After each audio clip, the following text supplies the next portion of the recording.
Jack Hathaway on your screen in between Sophie and Neil. And Jack is providing assistance from inside the space station for today's spacewalk, along with NASA astronaut Jessica Meir.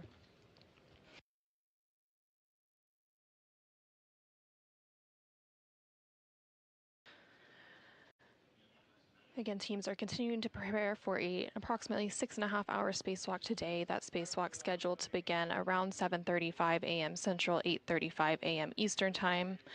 The teams are a little bit ahead of schedule. However, they are expected to pause an upcoming MEDOX or medical oxygen canister changeout to stay on track with the planned timeline. The crew recently completed their pre-breathe protocol, and this protocol purges nitrogen from the bloodstream to prevent decompression sickness, also known as the bends, which is a condition that scuba divers can also experience if they ascend too quickly. There are 2 phases to that pre-breathe protocol that the astronauts perform before any spacewalk, and that first phase is performed using a mask pre-breathe with 100% oxygen. And then most recently, they completed what is known as in-suit light exercise. During that portion of the pre-breathe, they move their arms and legs to speed up their metabolic rate, which helps purge excess nitrogens. The in-suit light exercise was completed about 15 minutes ago, around 5:50 a.m. Central, 6:50 a.m. Eastern Time. And then again, coming up, they will be completing the MEDOX or medical oxygen canister replacements. And these MEDOX canisters, along with LiO or lithium hydroxide, are part of the life support system of the extravehicular activity mobility unit, or EMU, which is the white spacesuit that is worn by the astronauts when they go on a spacewalk.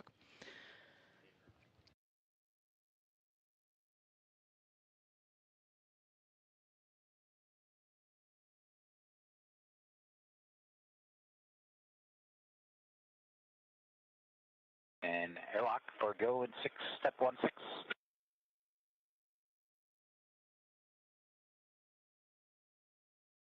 And Jack, stand by. We're still checking on the HEC cameras, and we'd like to get that resolved before we move on to step 16. No worries. We'll sit tight.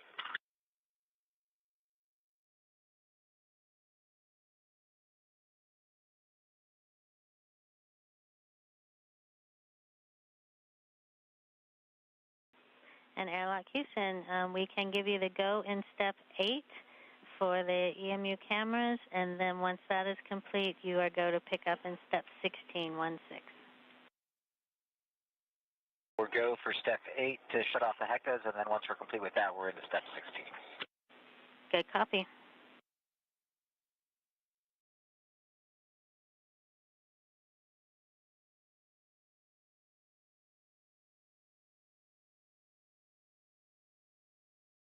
This is Mission Control Houston. You just heard some communication there between NASA astronaut Jack Hathaway, who's again there in the center of your screen, currently on board the International Space Station, as he assists NASA astronaut Neil Menon and ESA, or European Space Agency astronaut Sofie Adeno, through some preparation ahead of today's spacewalk.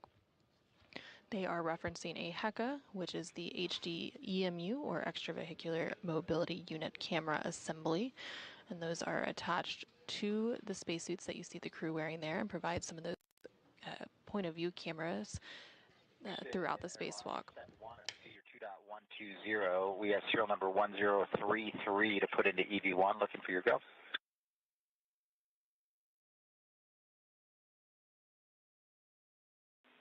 We copy 1033, and that's a good number. Copy. Go for EV1.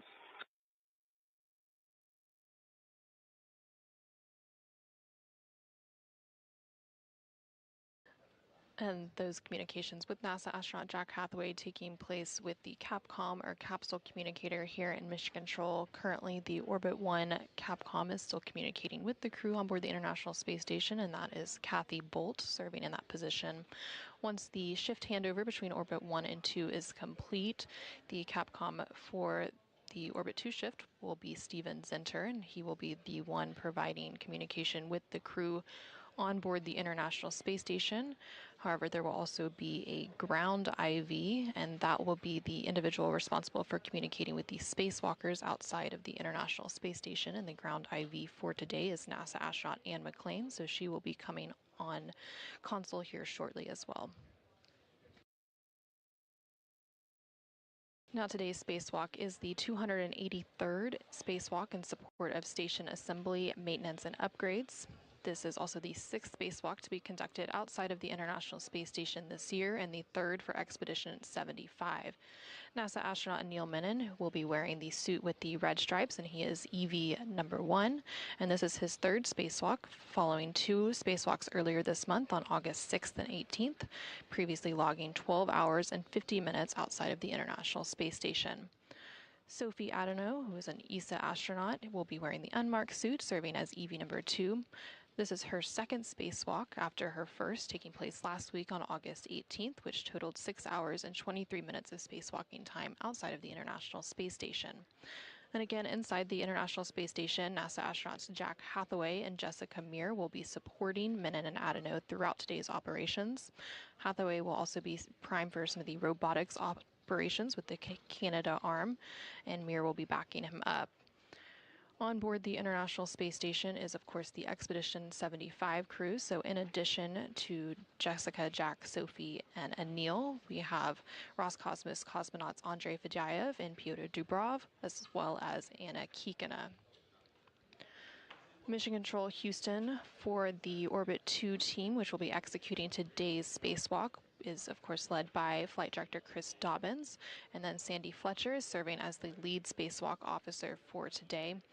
Speaking with the crew, again, you will hear the Capcom or capsule communicator Steven Zinter for Orbit 2, and then once the spacewalk begins, you will hear that voice of NASA astronaut Anne McClain serving as the ground IV, and she is responsible for guiding the spacewalkers through their procedures today, while the Capcom will continue speaking with the rest of the space station crew.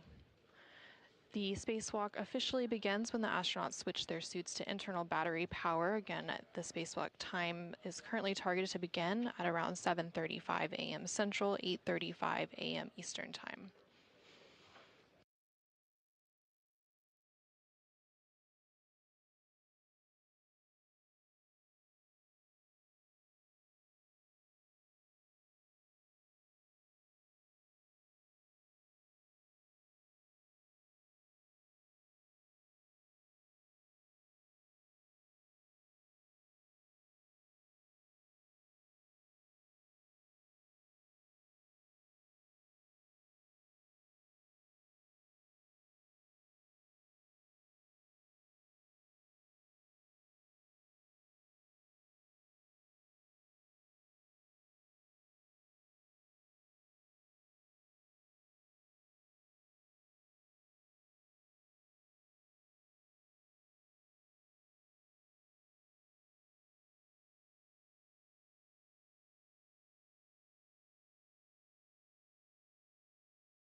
This is Mission Control Houston.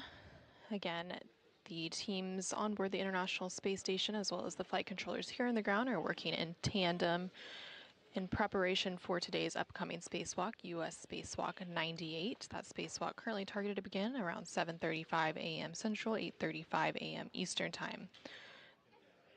The spacewalkers for today are NASA astronaut Neil Menon and ESA or European Space Agency astronaut Sofie Adeno. And the spacesuits that you see Menon and Adeno wearing are known as the EMU, or Extravehicular Mobility Unit. This suit is an independent system that provides environmental protection, mobility, life support, and communications for crew members to perform a spacewalk. The EMU consists of the suit assembly as well as the life support system. The spacesuit assembly is the suit itself that encloses the crew member, and the life support system is attached to the back of the suit to provide oxygen for breathing and suit pressurization, water for cooling, carbon dioxide scrubbing, battery power, and radio, as well as a caution and warning system to monitor the suit's status.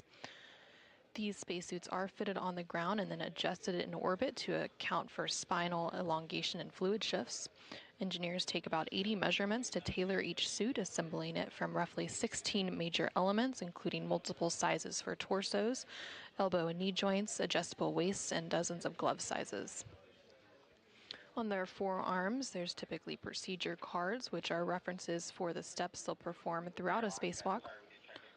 But the MEDOX canister for EV2 is 1034. And Houston copies. We saw that in the view. That's a good number.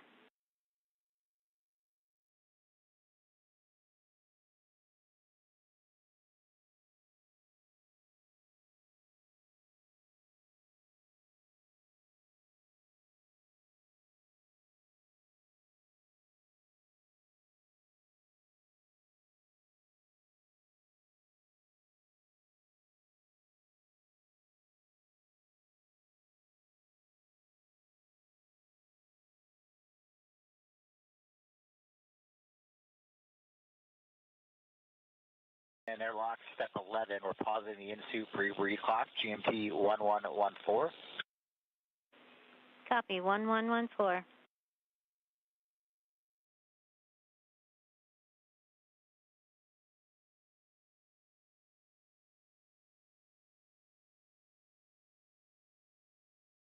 This is Mission Control Houston. You are hearing some communication there between NASA astronaut Jack Hathaway, currently on board the International Space Station, there in the center of your screen. He's speaking with the Capcom, or capsule communicator, here on the ground, who currently for the Orbit 1 shift is Kathy Bolt. Again, the Orbit 1 and 2 teams are currently completing a shift handover, and the Orbit 2 team coming on console will be responsible for executing today's spacewalk.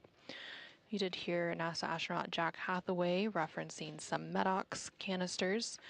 He was providing some serial numbers and updates related to the canister changeouts. And those MEDOX canisters are medical oxygen canisters, along with the LiO, or lithium hydroxide canisters, are part of the life support system of the EMU, or the extravehicular mobility unit, which again are those white spacesuits that are worn by the astronauts for a spacewalk. On the right-hand side of your screen, there you can see EV1 with the red stripes. Again, that is NASA astronaut Neil Minin for today's spacewalk. And on the left-hand side of your screen is ESA, or European Space Agency astronaut Sofie Adeno, serving as EV2. Also there in the Quest airlock toward the back portion, you can also see NASA astronaut Jessica Meir, who is providing support alongside Jack inside of the airlock, inside the International Space Station today.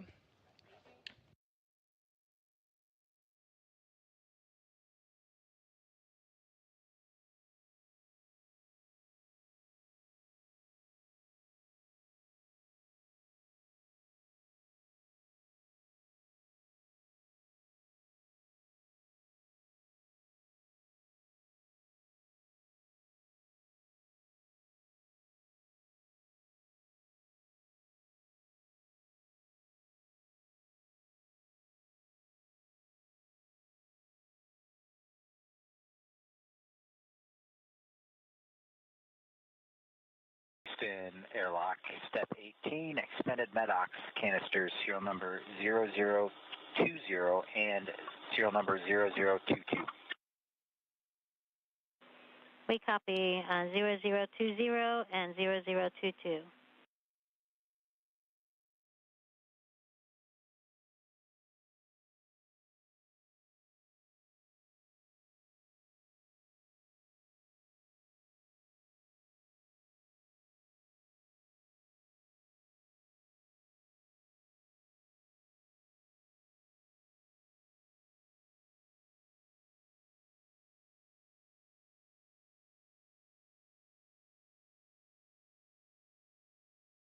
This is Mission Control Houston. Again, you're hearing those communications between NASA astronaut Jack Hathaway on board the International Space Station and the Capcom, or capsule communicator, here in Mission Control. Currently Kathy Bolt, but that will soon be taken over by Steven Zinter.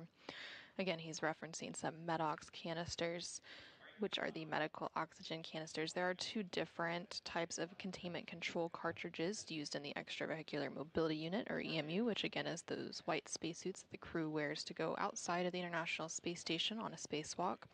And they're a means to contain trace contaminants and carbon dioxide from the EMU atmosphere. Again, the EMU, or extravehicular mobility unit, contains the suit assembly as well as the life support system. So those canisters are part of that life support system, providing carbon dioxide scrubbing. And then the spacesuit is basically a self-contained spaceship, so it provides... 21, in-suit pre-breathe clock resume, GMT 1118. Okay, we copy. Pre-breathe clock resumed at 1118.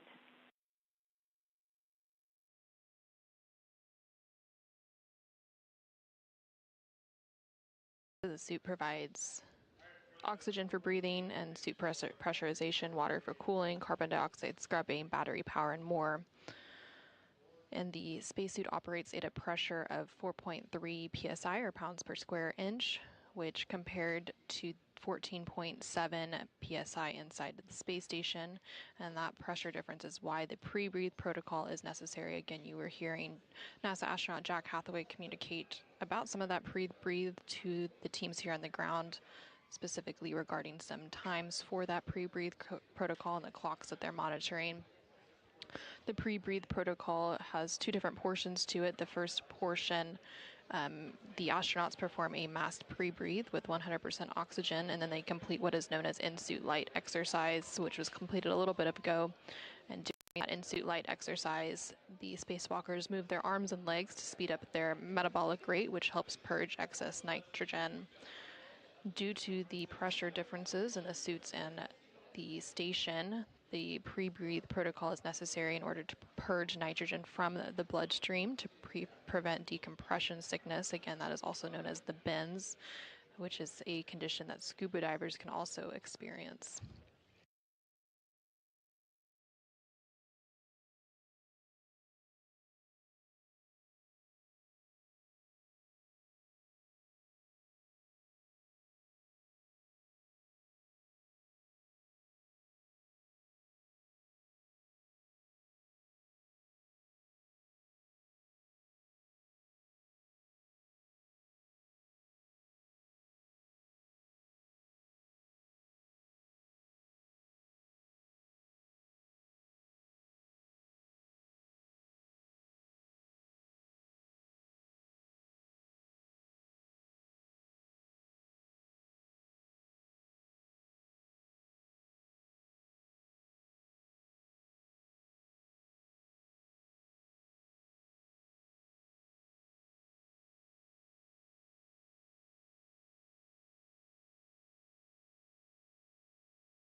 And airlock 2 good manual leak checks, and we're proceeding into step 17 to get them off the UDAs into the crew lock.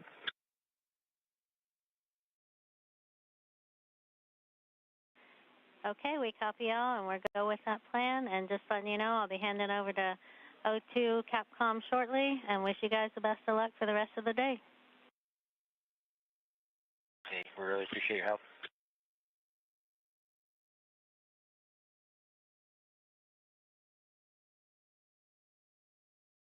This is Mission Control Houston as teams continue to prepare for today's upcoming spacewalk. Again, that is U.S. Spacewalk 98.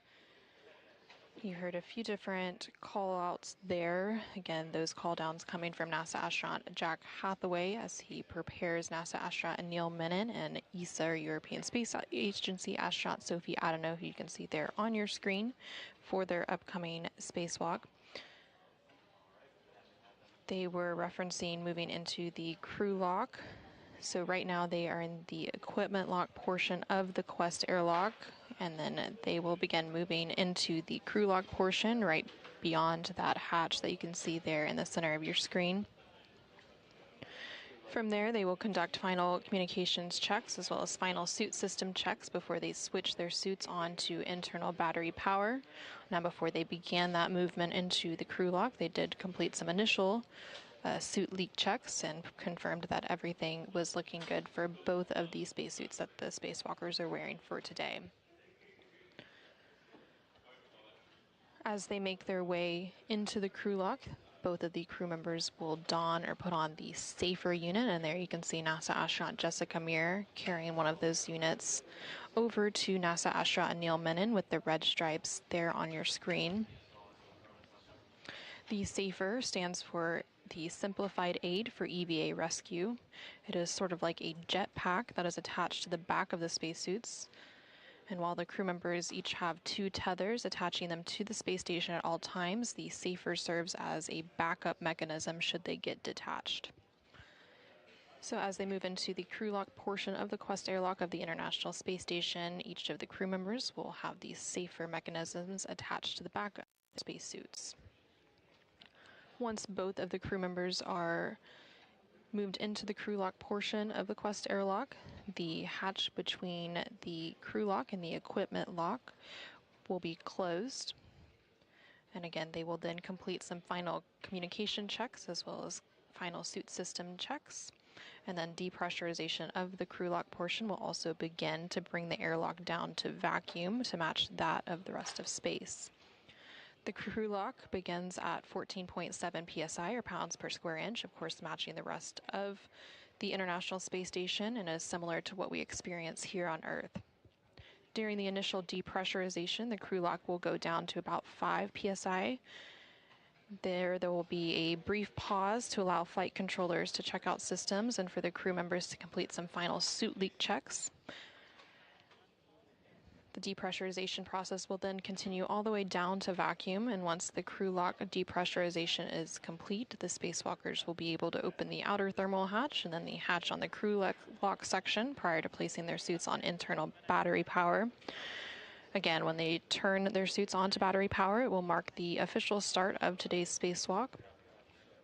The entire crew lock depressurization process takes about 30 minutes to complete.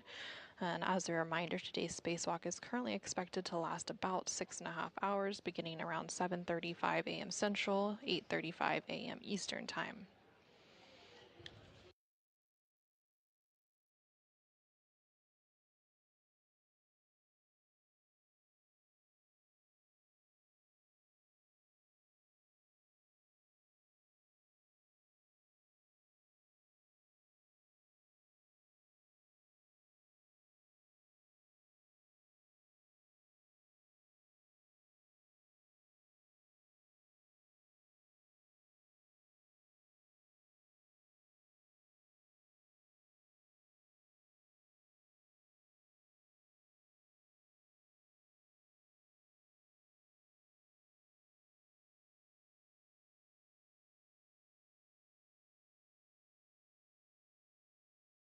Because of how that battery seats.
This is Mission Control Houston.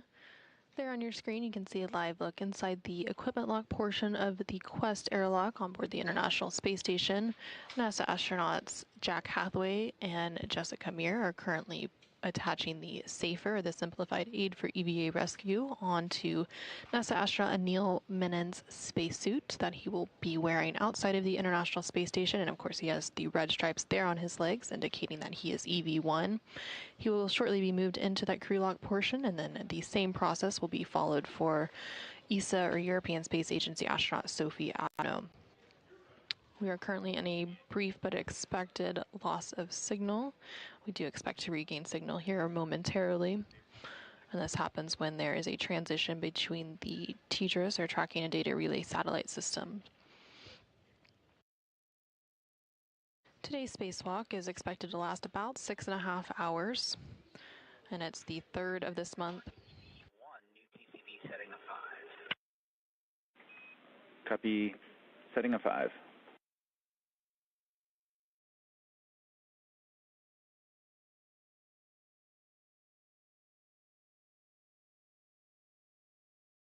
And today's spacewalk is the 3rd of this month, and the 6th out of the International Space Station this year. Again, the primary goal for today's spacewalk is to finish replacing the space-to-ground antenna, or the SGANT, on the International Space Station's Z1 truss.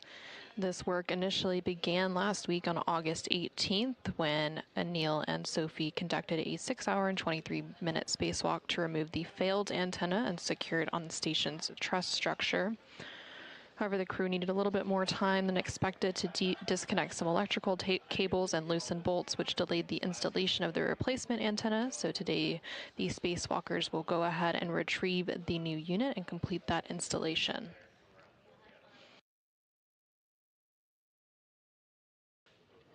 Once both NASA astronaut Neil Menon and ESA astronaut Sofie Adeno are moved into the crew lock portion of the Quest airlock on board the International Space Station, the hatch between the crew and equipment lock will be closed, and they will begin that depressurization process. That entire process takes about 30 minutes to complete. The spacewalk will officially begin when the suits are switched to battery power. Again, that spacewalk start time is currently targeted for around 7:35 a.m. Central, 8:35 a.m. Eastern.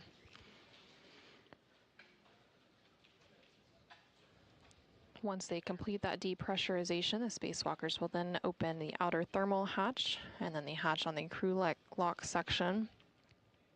NASA astronaut Neil Menon, serving as EV1 with the red stripes, will exit first, and then he will be followed by ESA astronaut Sofie Adeno, who's serving as EV2 today with the unmarked suit. They will then go ahead and set up their tools and tethers, turn on their helmet cameras, and begin to set up the SSRMS, which is the Space Station Robotic Manipulator System, basically the Canadarm2 robotic arm. And then they will make their way to External Stowage Platform 3, or ESP3, to retrieve the spare SGANT, which stands for the Space-to-Ground Antenna. Additionally, when they first exit the Quest airlock, NASA astronaut Neil Menon and ESA astronaut Sofie Adeno will perform what are called buddy checks, basically examining each other's suits and tethers to make sure that everything is in order before they move away from the airlock. After that is complete, NASA astronaut Neil Menon, serving as EV1, will go ahead and retrieve the foot restraint from an external pallet, and he will set up the Space Station Remote Manipulator System, again, that robotic arm that he will be strapped into for the duration of today's spacewalk. So he will strap his feet into a portable foot restraint, or a PFR, at the end of the Canadarm2 robotic arm, and then he will be maneuvered to various work sites, carrying the spare antenna from its current location on the External Stowage Platform 3, which is on the Port 3 truss of the space station. It will be moved to the work site at the Z1 truss to be installed and then subsequently activated by ground controllers here in Mission Control. The robotic arm will be primarily operated today by NASA astronaut Jack Hathaway, and he will be assisted by NASA astronaut Jessica Meir from inside the International Space Station. And while NASA astronaut Neil Menon, serving as EV1, rides the arm to the spare antenna work site and begins releasing some bolts, EV2, who is Sofie Adeno, will be assisting from the truss structure. And Neil will remove the spare antenna, and the arm will then move to the installation location at the Z1 truss. And at that point, EV2, which is Sophi Adeno, will then translate back along the truss. So they will be making their way to ESP3, which is on the port 3 truss of the space station, remove the spare escant, which again is the only spare that is left on board the International Space Station. They maneuver it to its installation location on the Z1 truss to complete the replacement of the faulty space-to-ground antenna that was removed last week. Once it's installed, there will be some system checkouts by the ground control team here in Mission Control Houston, and it will restore the full redundancy to the space-to-ground communications system of the International Space Station. Once the installation of that spare is complete, the next task is to retrieve the failed escant. Again, that failed escant or space-to-ground antenna was removed last week and temporarily stowed. So it will be the job of ESA astronaut Sophi Adeno to go ahead and retrieve that failed antenna from its temporary stowage location, and then she will pass it along to EV1, who is NASA astronaut Neil Menon, and they will also clean up the work site while dropping off the tool bag at the airlock and heading outbound for the next task. To stow the escant, again the failed one, they will be installing a couple of bolts. And then after that is complete, EV1 and Neil Menon will return to the arm ingress location. Again, that is where he would have got into the portable foot restraint of the SSRMS, which is the Canadarm2 robotic arm. And while Anil is doing that, Sophi will then translate back to the airlock to prepare for ingress. Again, this is expected to be a 6-hour and 30-minute spacewalk to complete both the spare escant retrieval and installation, as well as retrieving the failed escant and stowing it into its permanent stowage location. If time allows, the crew will also attempt a get-ahead task to replace a retroreflector on the forward port of the Harmony module to improve navigation data for visiting spacecraft. And the space-to-ground antenna is a dish-shaped unit and one of two that sit side by side on the Z1 truss. Last November, escant 2 began experiencing periodic pointing issues during auto-track operations, meaning it wasn't properly gimbaling or orienting itself to communicate using NASA's Tracking and Data Relay Satellite System, or TDRS. And as a result, the flight control team switched operations to escant number 1, which continues to provide that high-rate video, voice, and telemetry for flight controllers here in Houston and at other control centers around the world.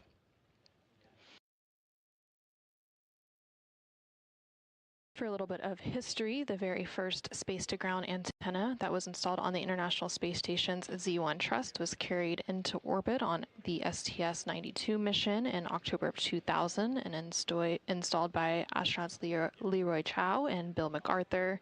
And the spare escant, or space-to-ground antenna, that is being installed today to replace the degraded antenna was delivered on the STS-127 mission back in July of 2009 and installed by astronauts Dave Wolf and Tom Marshburn. The faulty antenna that's being replaced and that was temporarily stowed last week was initially installed on the STS-132 mission in May of 2010 by astronauts Garrett Reisman and Steve Bowen. The replacement antenna for today has been parked on ESP3, again, external stowage platform. Space to ground 1. Earlier we copied a partial call regarding the safer on Anil's suit. We're looking for clarification on if you had to reseat the battery on the safer or just fix the MLI.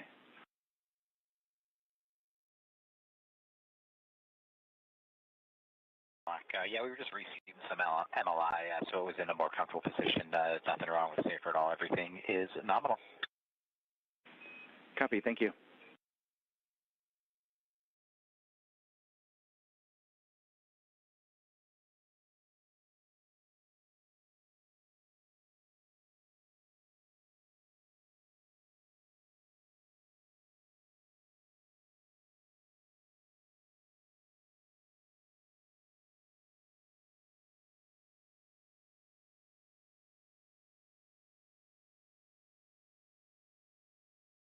This is Mission Control Houston. You just heard a call down from NASA astronaut Jack Hathaway. You can see there on the left-hand side of your screen.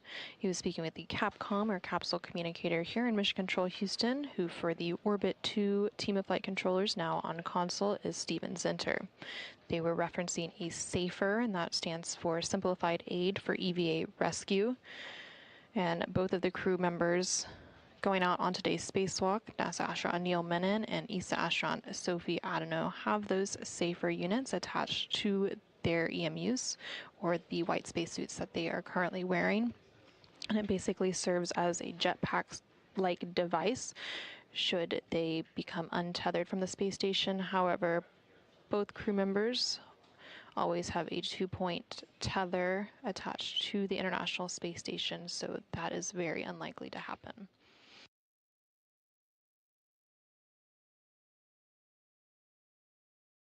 There in the center of your screen, you can see both NASA astronaut Jack Hathaway as well as NASA astronaut Jessica Meir. They're currently assisting ESA, or European Space Agency, astronaut Sofie Adeno into the crew lock portion of the Quest airlock. NASA astronaut Neil Menon was moved into there first as EV1, and now Sofie is joining him. Once they are fully situated into the crew lock portion, the hatch in between the crew lock and equipment lock of the Quest airlock, which you can see that hatchway there on your screen that Jessica Meir is currently touching, will be closed, and they will begin the depressurization process down to vacuum of that crew lock portion.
This is Mission Control Houston, live from the International Space Station Flight Control Room here in Houston, Texas. Currently, the Orbit 2 team of flight controllers is on console, being led by NASA Flight Director Chris Dobbins.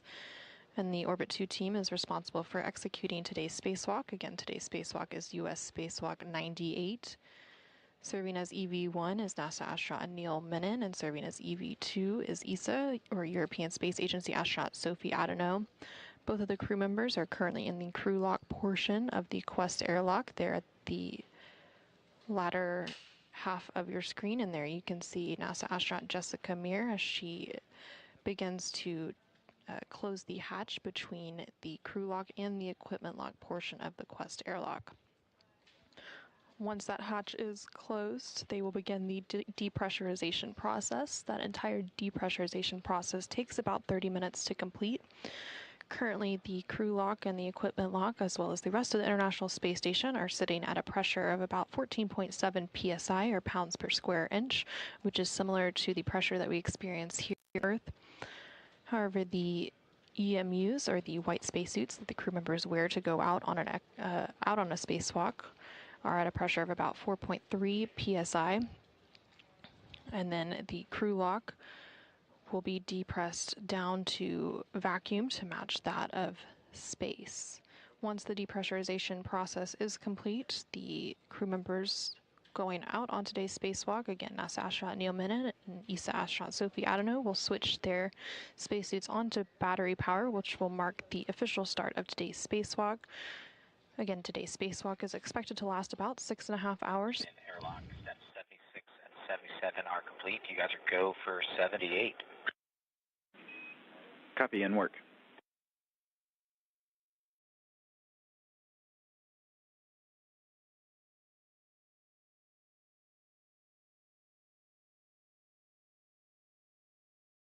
And you just heard a call down there from NASA astronaut Jack Hathaway. He's communicating with the Capcom, or capsule communicator, here in Mission Control, who for the Orbit 2 shift is Steven Zenter. The Capcom serves as the single voice link between the teams here on the ground and the crew on board the International Space Station. Throughout today's spacewalk, the Capcom will continue to communicate with the crew inside the International Space Station, but there will also be a ground IV who will be communicating with the crew going on today's spacewalk, and the ground IV for today is currently coming on console, and that will be NASA astronaut Anne McClain. And you hear them reference several different numbers throughout today's preparation, and those are all referenced to various procedure numbers that the crew, as well as the teams here on Mission Control, are following in preparation for today's spacewalk. Speed pressure 3.4 and 3.4. Airlock Houston on 1. You are now hot mic on Space Ground 1.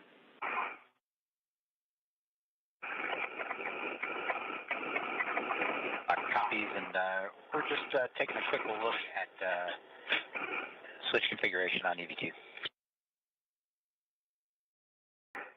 I see IV.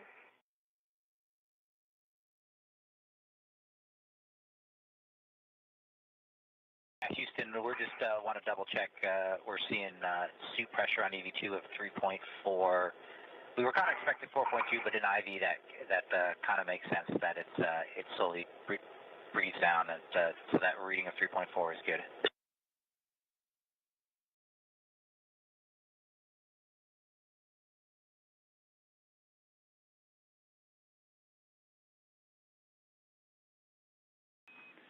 That's a good value for us, Jack. We expect it will increase. This is part of the MEDEX change-out results. Cool. That all makes sense to us. We just want to do a quick double check. And I think I lost the bubble on where we are. You guys are still working through 80 and 81, is that right? That's correct. We'll give you a call when we're done. But EV crew is hot mic on Space Ground 1, if you didn't copy that. Okay, copy. We're standing by as you guys work through the steps, and EV1 and EV2 are hot mic on the big loops. Copy. Copy.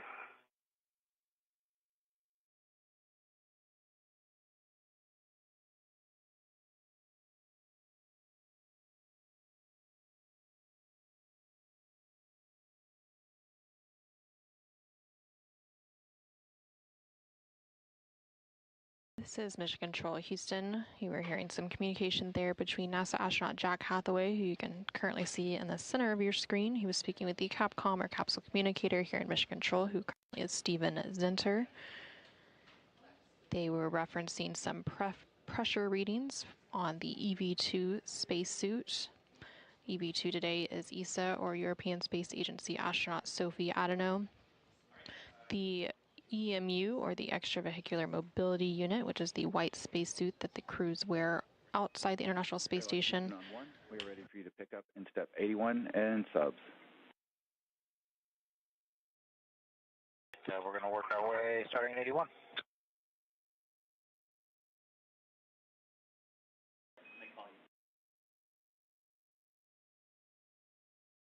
Again, they were referencing some suit pressures, and those spacesuits typically operate at a pressure of around. A couple cleanup steps for EV2 as we are, before we get into the Q card.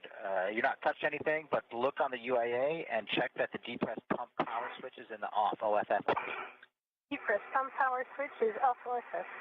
I'm going to verify the depressed pump enable LED is on ON. Enable LED on ON. Houston Airlock, looking for your go in 84 to start the crew lock depress Q card. Your go in step 84. Go in 84.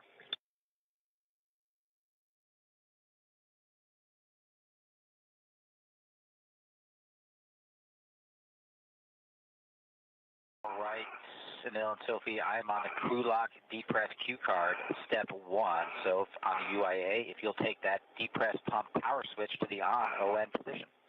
Depress pump power switch to on ON, done. All right, we're going to count 10 seconds as it spins up.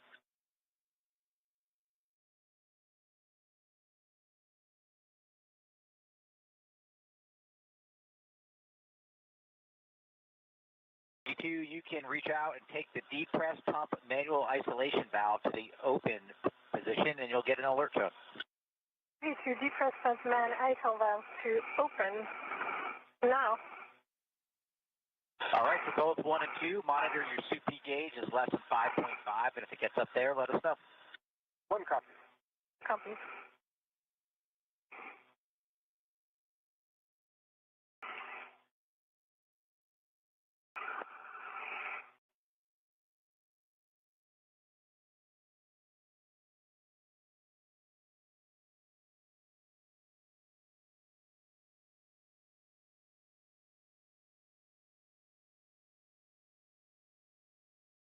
This is Mission Control Houston inside the International Space Station Flight Control Room as teams continue to work through procedures for today's spacewalk, U.S. Spacewalk 98.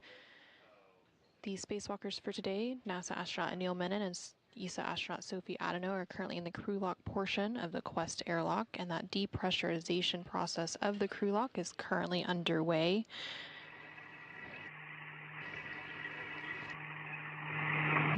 The crew lock pressure is now at about 12.4 psi, or pounds per square inch, and it began at a pressure of about 14.7 psi. It has to be depressed down to vacuum to match that of space, and then once that is complete, they will be able to open the thermal hatch and the hatch of the crew lock to exit the International Space Station to begin today's spacewalk. During this depressurization process, they will initially take the crew lock down to a pressure of about 5 psi, or pounds per square inch, and at that point they will go ahead and pause the depressurization process to complete some final suit leak checks and system checks before finishing the depressurization process.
Decreasing our way through 10 psi on our way down to 5.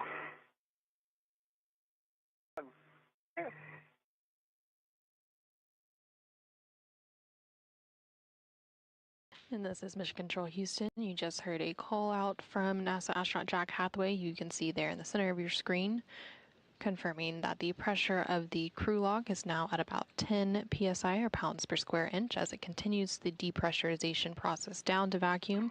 Again, they will pause at about 5 psi for some final leak and system checks before resuming and going all the way down to vacuum. Following that call out from NASA astronaut Jack Hathaway, you did hear a brief communication with the spacewalkers for today. Again, today's spacewalk is being performed by NASA astronaut Neil Menon, serving as EV1 in a suit with red stripes, and EV2 today is ESA, or European Space Agency astronaut Sofie Adeno. Once the depressurization process is complete, again, that entire depressurization process takes about 30 minutes to complete. The spacewalkers will then go ahead and switch their suits to internal battery power, which will mark the official start of today's spacewalk.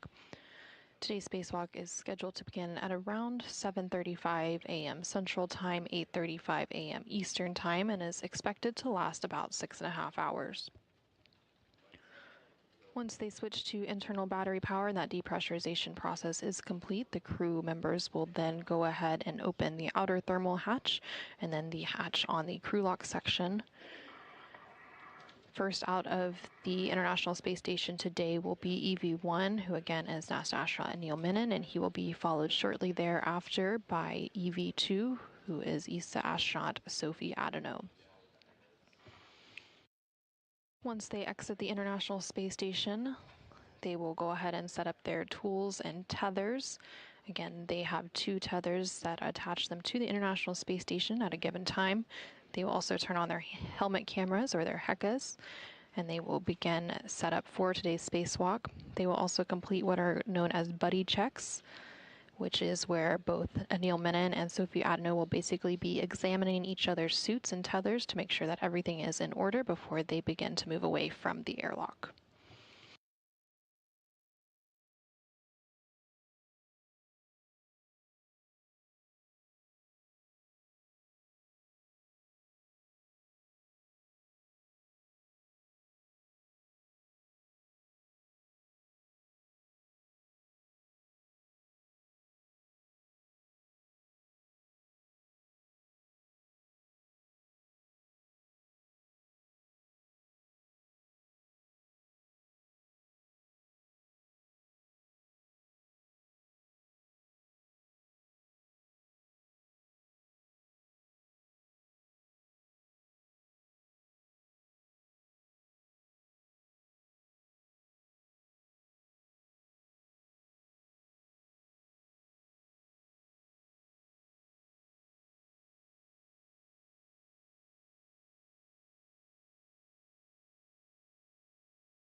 This is Mission Control Houston. Again, we're continuing to provide coverage of U.S. Spacewalk 98. The crew members for today's spacewalk are currently in the crew lock portion of the Quest airlock on board the International Space Station as the depressurization process for that crew lock continues. The pressure inside the crew lock is currently at about 6.5 psi. 6.5 psi. You can alert tone at 6 on our way down to 5.0. 1.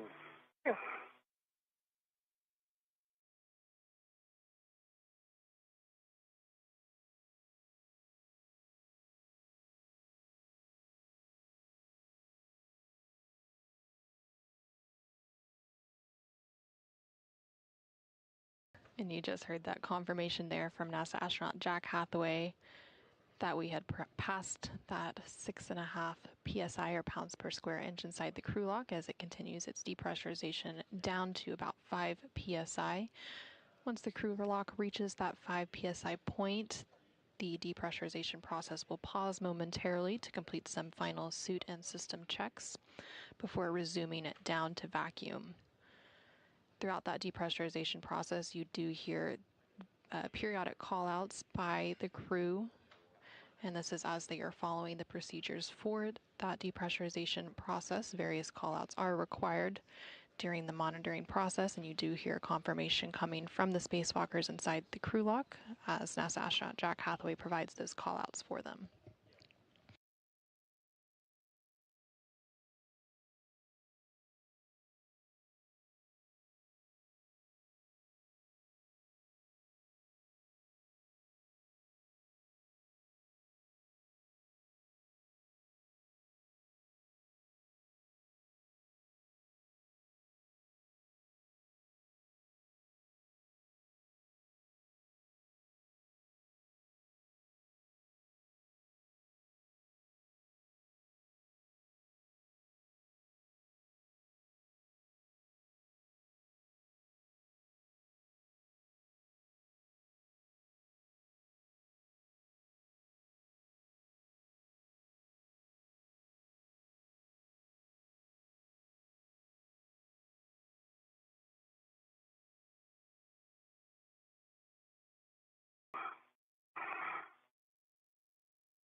We are approaching 5.0 psi EV2. If you'd reach out and take the depress pump manual isolation valve to the closed position, then expect an alert tone. Yes. Press pump and ISO valve is closed. All right, copy closed. For both EV1 and EV2 on your DCMs, take the display switch to status until you see leak check ? Long yes to start it, and then follow the displayed instructions. Let me know when you guys are done. Started.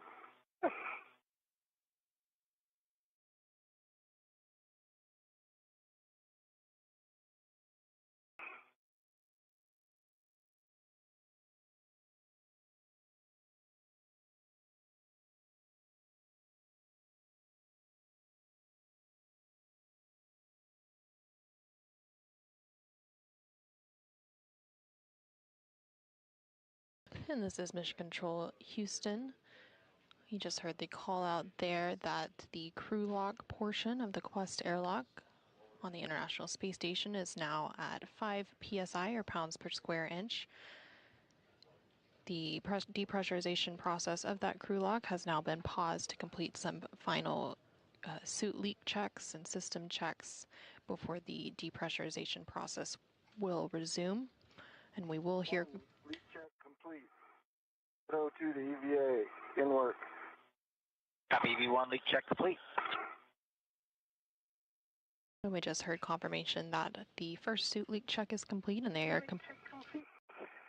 Setting 02 to EVA in work. Copy, EV2 leak check is complete, and let me know when both of you are in O2 actuator to EVA. Okay.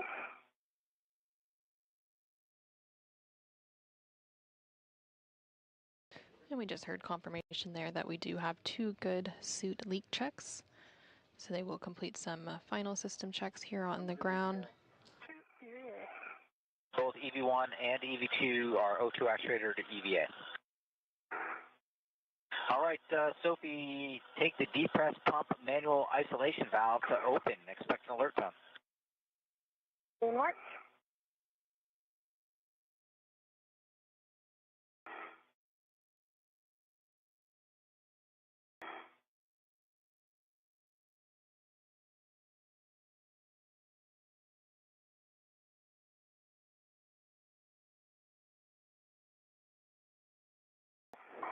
pumps, man ISO valve to open. The open. I'm taking the emergency MPEP out here to open to help you guys. All right, both of you monitor your SUP gauge. If it gets up to 5.5, let us know. 1.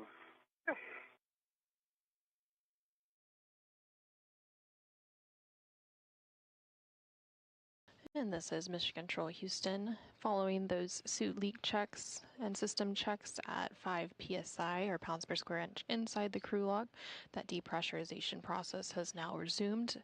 Again, this depressurization will take the crew log down to vacuum to match that of space. And at that point, the suits will be switched to battery power, which will mark the official start of today's spacewalk. Again, today's spacewalk is expected to last about 6.5 hours. As the crew works to complete the installation of a replacement space-to-ground or S-scan antenna.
This is Mission Control Houston as the crew log depressurization process continues ahead of today's spacewalk.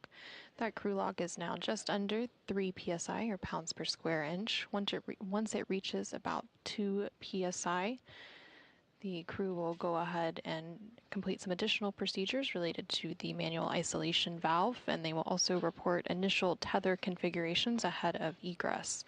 And then the final depressurization will take place, bringing the crew lock all the way down to vacuum.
We're passing 2.0 psi EV2. You can reach out and take the depress pump manual isolation valve to the closed position. Depress pump man ISO valve is closed. Copy closed, and on the UIA, you can take the depress pump power switch to the off OFF position. Depress pump power switch is off OFF. Copy OFF, and as always, it's a pleasure getting you guys to close the vacuum, and we will pass it off to Ann and the team down in Houston for the rest of your adventure today. Thank you, Jack and Jessica, and hello, Ann. Good morning, Anil and Sophie. It's game day. Let's do it. We'll take your initial tether config. All right, I'll start off with EV1. Starting on the left, I've got a left keyring extender that's attached to a small hook on my waist tether, close lock, black on black. Large hook is unlocked on that same D-ring extender. Then moving over to the right, I have a D-ring extender.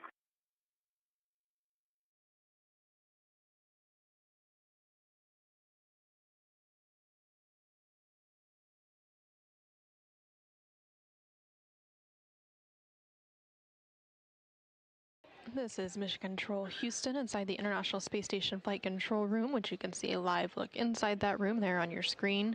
The Orbit 2 team of flight controllers being led by NASA Flight Director Chris Dobbins are on console. Red reel, close lock, black on black. And then that anchor hook is on my MWF. On my red reel, I also have EV2's anchor hook, close lock, black on black. I'm going to hand it over to Sophie to go through her tether config. Okay, thank you, Anil. I'll start with my right side, right D-ring extender. I have waist tether, which is also gate close locked black on black, and the other hand is on my mini workstation. On this right D-ring extender, I also have the red hook, gate close locked black on black. Going to the red reel, which is unlocked. On this red reel, I have the green hook. It closed locked black on black. Red reel also leads to the yellow hook. Gate closed locked black on black, which is on the green reel. This green reel is unlocked confirmed, and I see the anchor hook that is going to EV1's red, and I see it's gate closed locked black on black. On my left side, I have a steering extender with the small hook gate closed locked black on black, going to the airlock waist tether, and I see both large hook of the waist tether gate closed locked black and black, and the airlock waist tether small hook is gate closed locked black on black on the airlock D-ring extender that gives a good load path to station.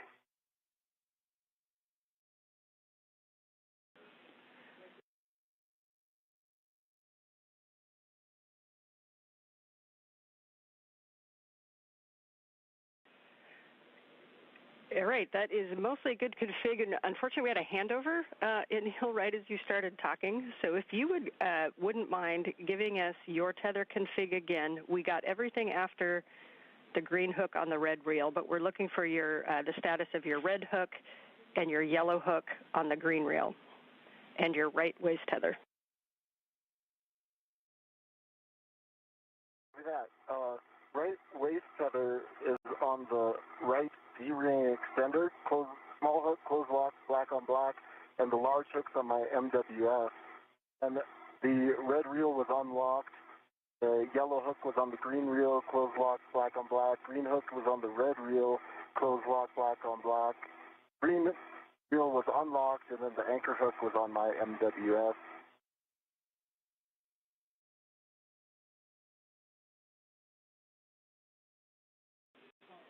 And Anil, we just need the status of your small red hook, please. Hook, close lock, black on black on my D-ring right side.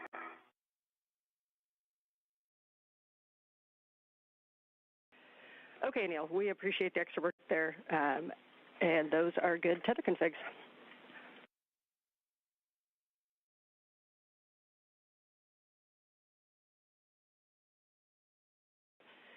And for both of you, we're just above 1 PSI. We're expecting about 11 more minutes in the depress. Good copies.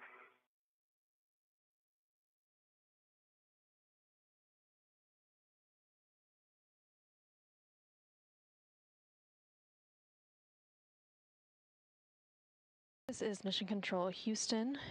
You just heard NASA astronaut Ann McClain, who is serving as the ground IV, working through the initial tether configurations for EV1 and EV2. Again, for today's spacewalk, EV1 is NASA astronaut Neil Menon, and EV2 is ESA, or European Space Agency astronaut Sofie Adeno.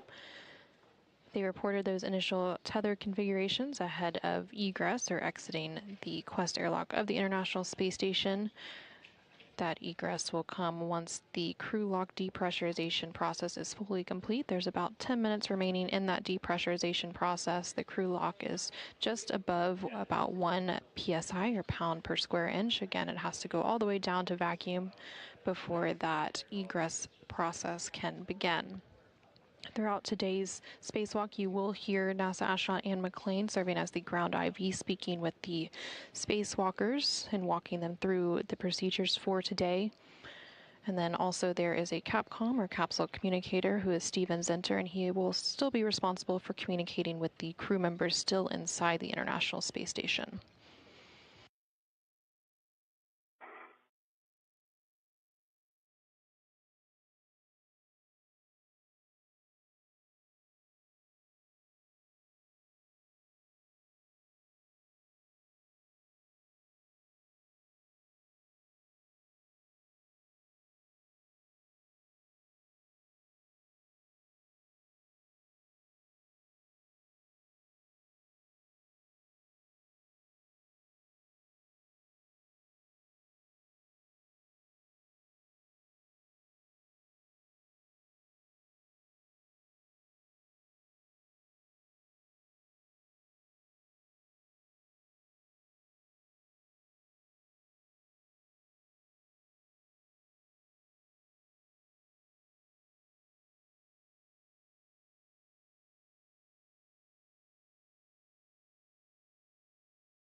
This is Mission Control Houston. You're currently seeing a live look inside the equipment lock portion of the Quest airlock, and there at the bottom portion of your screen you can see NASA astronaut Jessica Meir.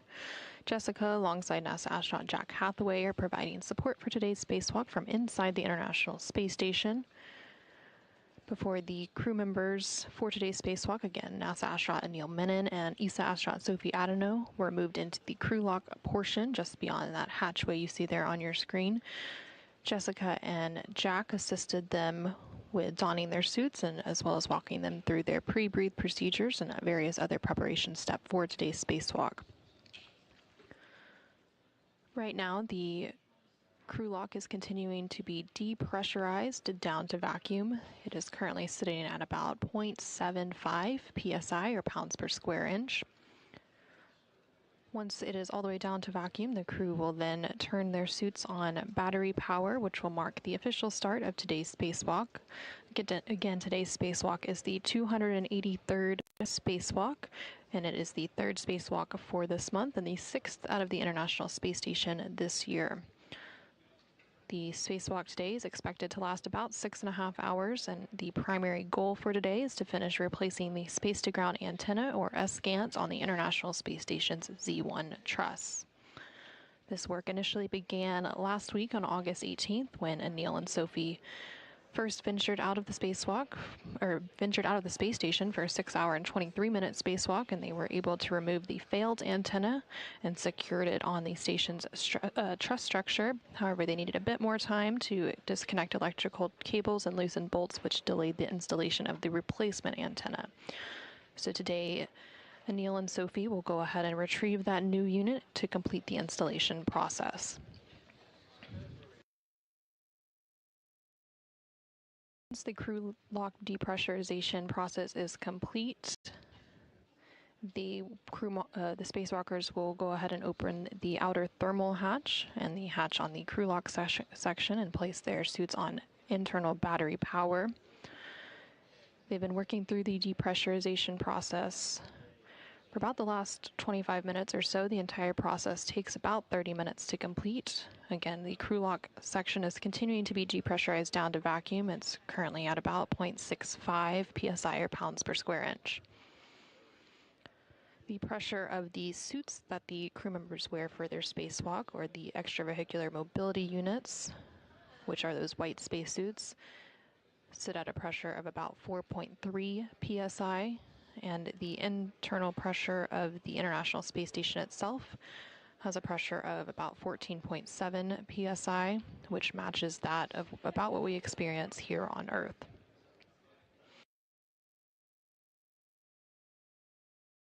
Once they begin the process of egressing or exiting the International Space Station, first out of the hatch will be EV-1, which is NASA astronaut Anil Menon, and he will be followed by EV-2, who is ESA astronaut Sofie Adeno.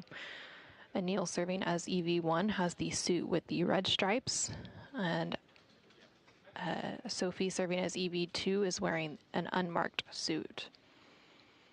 Once they exit the airlock, they will complete some initial checks of each other, which are called buddy checks, where they examine each other's suits and tethers to make sure that everything is in order and looking good before they begin moving away from the airlock and working into their procedures for today.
Anil and Sophie, we are estimate about 2 minutes left.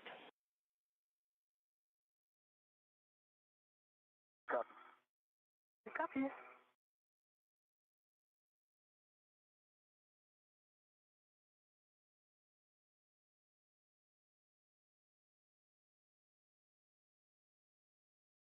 This is Mission Control Houston. You just heard NASA astronaut Ann McClain, who is serving as the ground IV here in Mission Control for today's spacewalk, speaking with NASA astronaut Anil Menon and ESA astronaut Sofie Adeno, who are currently in the crew lock portion of the Quest airlock of the International Space Station as they continue the depressurization process down to vacuum. They reported that there's about 2 minutes remaining in that depressurization process. The crew lock right now is sitting at a pressure of about 0.5 psi. For today's spacewalk, again, the crew members will be installing a replacement S-GANT, or space-to-ground antenna, on the International Space Station's Z1 truss. Last November, Ascant number 2 began experiencing periodic pointing issues during auto-track operations, basically meaning it wasn't properly gimbaling or orienting itself to communicate with NASA's Tracking and Data Relay Satellite System, or TDRS. And as a result, the flight control team switched operations to Ascant number 1, which continues to provide high-rate video, voice, and telemetry for controllers here in Houston and around the world. But following today's Ascant installation, the redundancy for that space-to-ground antenna system will be restored.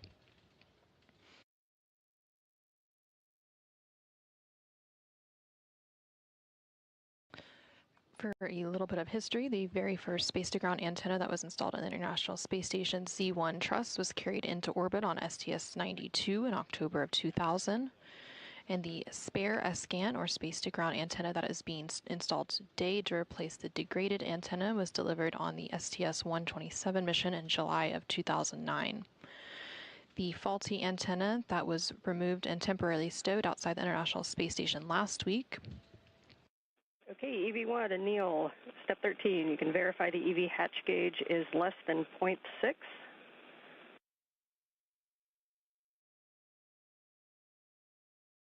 Hatch gauge less than 0.6. Copy. You are going to open the EV hatch and stow it. One copies go. Work.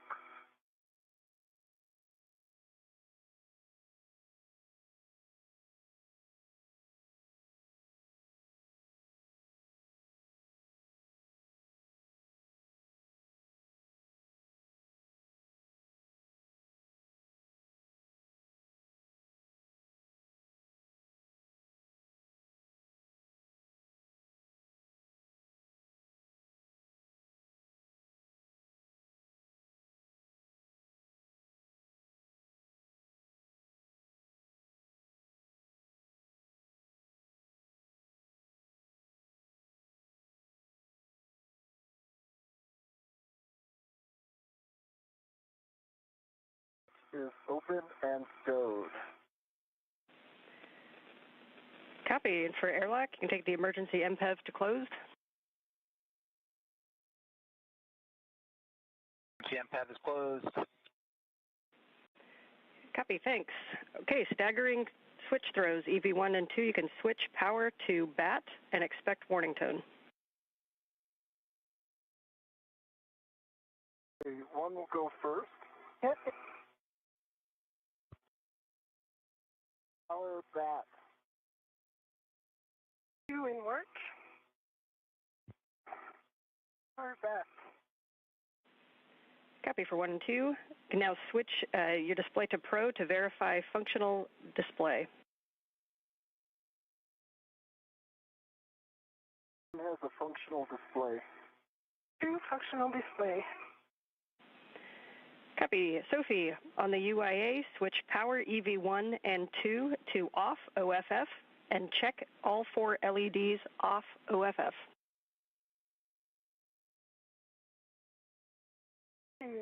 Switch power EV1 OFF, all LED off, and switch power EV2 OFF, and all 4 LEDs off. Expected H2O is OFF on my DCM.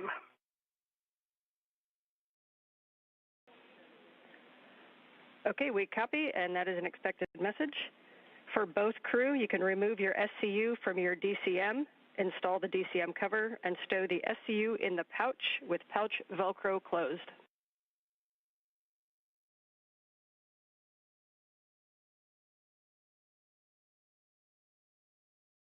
One copies in work. 2 copies in work.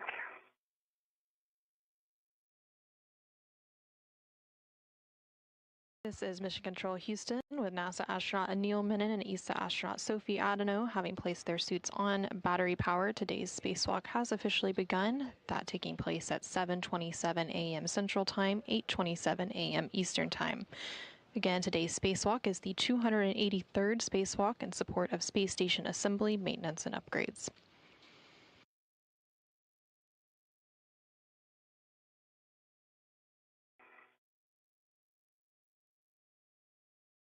Unstowed. Stowed. Copy. Sophie, you can check that the depressed pump man ISIL valve is closed.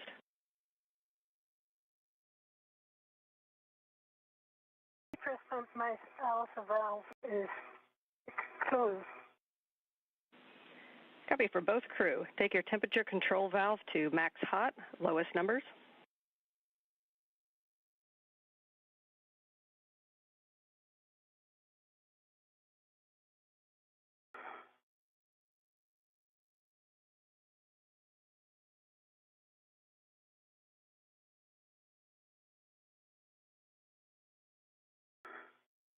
One's max hot.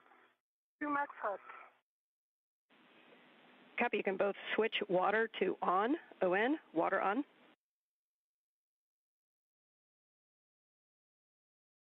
On, water on. 2 water on, O-N. Check that your DCM is blank and your bite off. One blank bite off. 2 blank bite off. Copy. You can each set your temperature control valve as desired. And as you do so, just a reminder to report all TCV changes and best practice not to do large changes over 2.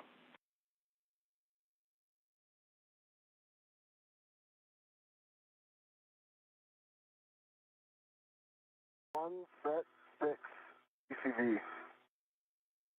2 TCV 5. Okay, we copy both, and you can report your suit P gauge. We're about to have a handover, so you can set your visors as required, and I'll get your suit P on the flip side.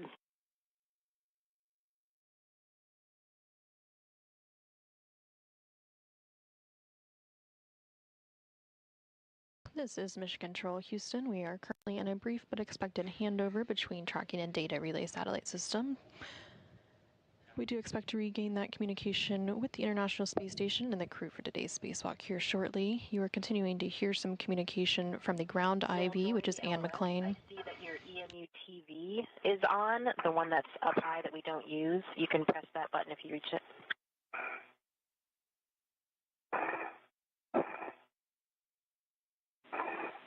And Houston is back with you if each crew can report suit P gauge. One is at 4.3. 2 4.4. Copy 4.3 and 4.4. You can set visors as required. It'll be nighttime as we go. We see good suit parameters for both of you, so we do not need step 14, and we'll take care of 15 on the ground, and that takes us to egress. So Anil, you are go to open the hatch thermal cover. You'll unhook the strap from the magnetic plate D-ring, move the hook to the tether point, cinch the strap, and report Sharpie lines. Thermal covers in work.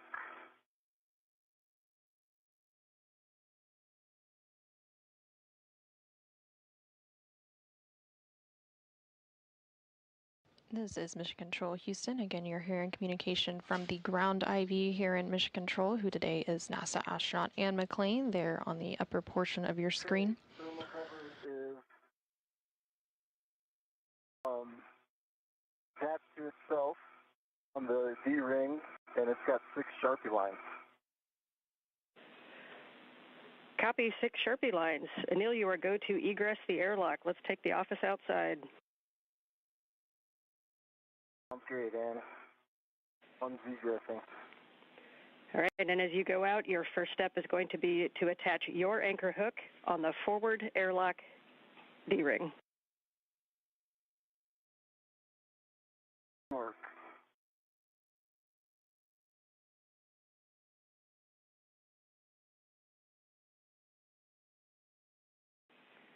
And Sophie, as you get a little more room in the airlock, your first step is going to be to transfer the medium ORU bag if you'd like to prepare that.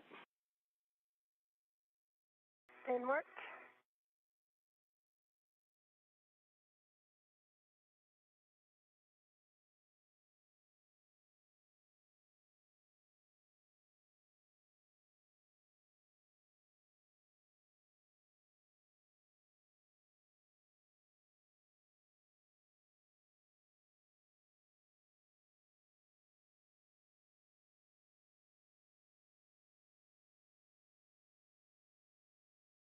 Okay, EV1, safety tether is closed, locked, black on black, forward, airlock D-ring.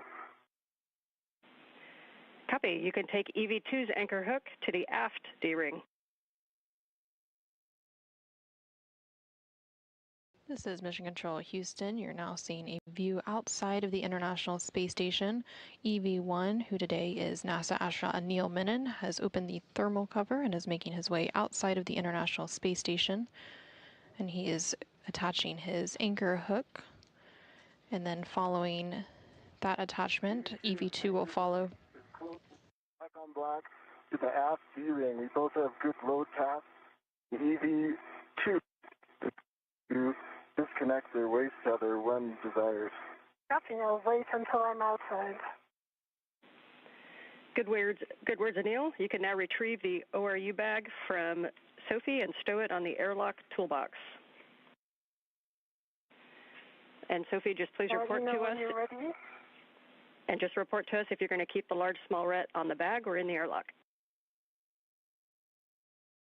Large small bag will be placed on the airlock, but it's going to be Anil releasing it as soon as he has his own ret on it.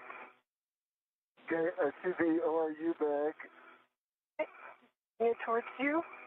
Got a hand on it. I'm searching for the handle.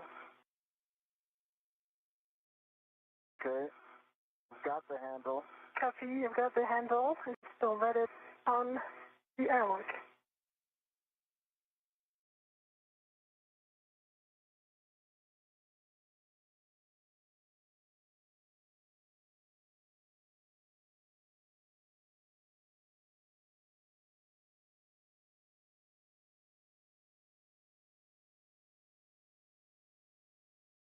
I've confirmed a good ret on my MWF, and I'm going to release the airlock ret. Okay, I am ready. Released. See it.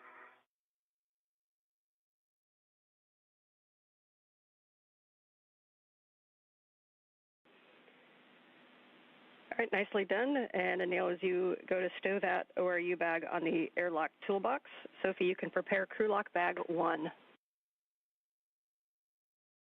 Mark.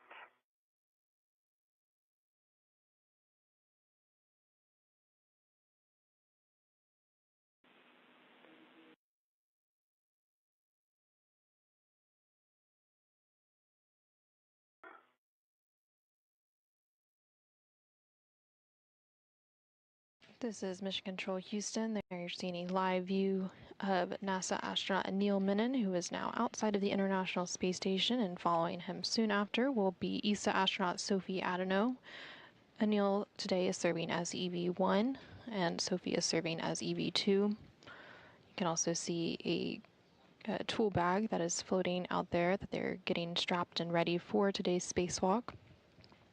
Today's spacewalk officially began at 7:27 a.m. Central Time, 8:27 a.m. Eastern Time, when the suits were switched to internal battery power. Today's spacewalk is expected to last about 6.5 hours. Got one large hook on the top handrail of the toolbox. I'm going to put a second large hook on the bottom handrail. Okay.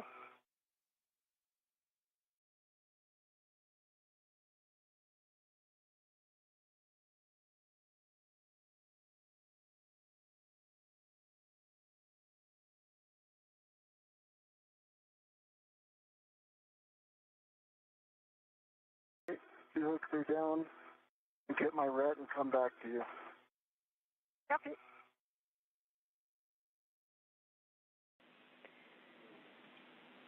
And Sophie, you can hand out crew lock bag number 1. That's number 1 to Anil. Anil, you'll stow that on your BRT and report the status of the large, small ret.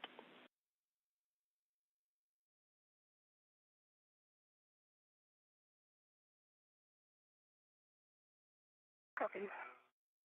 I'm copy.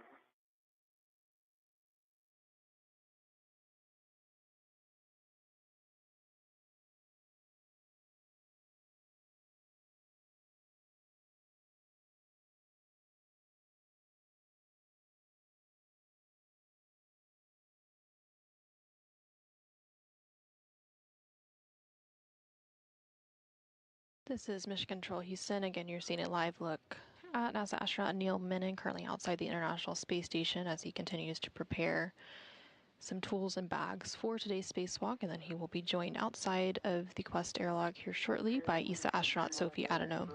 I'm pushing it towards you. You see it? Stand by 1 sec. I'm going to just get the rat ready. Yes.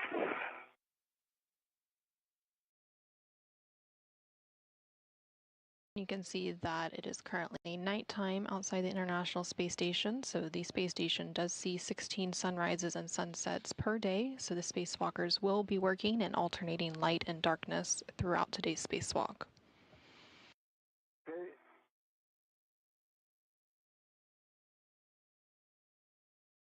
Okay. Hand on it. Pulling it towards me. Copy.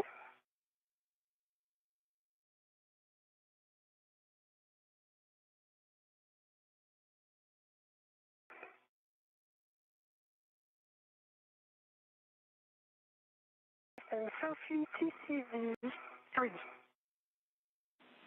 Copy TCV 3 for Sofie.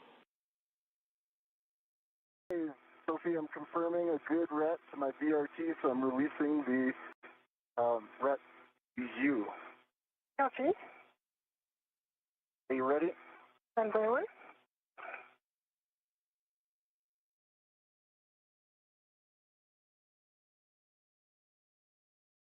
I am ready. Okay.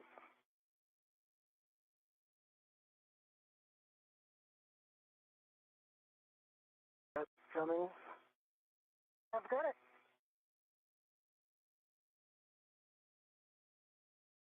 Give me 30 seconds to put this on my BRT. Sure. Take your time.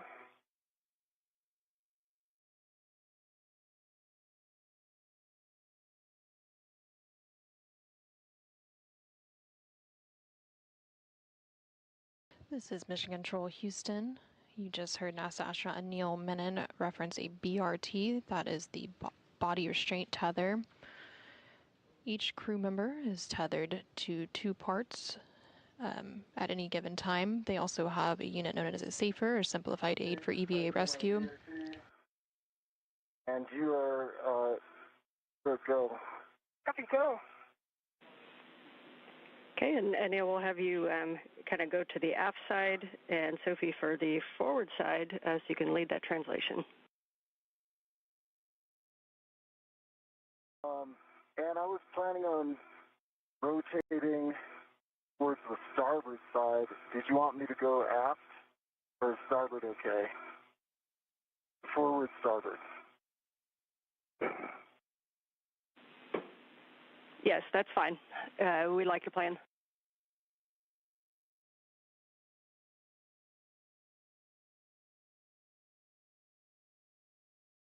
Hang out. I see you coming out. Stay firm. Good, so.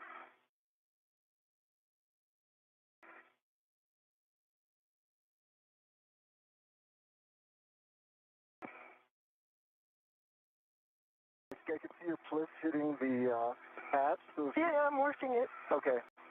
Let me know if you want. More vertical will do the trick. Yeah, in work, rotation in work.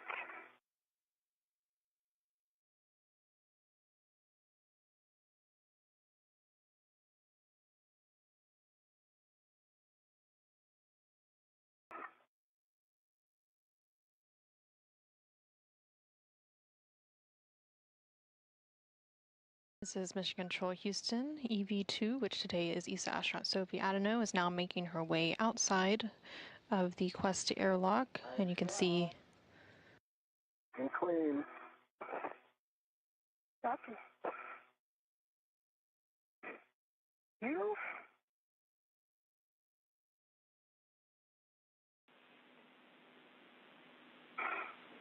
Good to see you guys out there. And when you're ready, you can turn on your HECAs. Hecka on.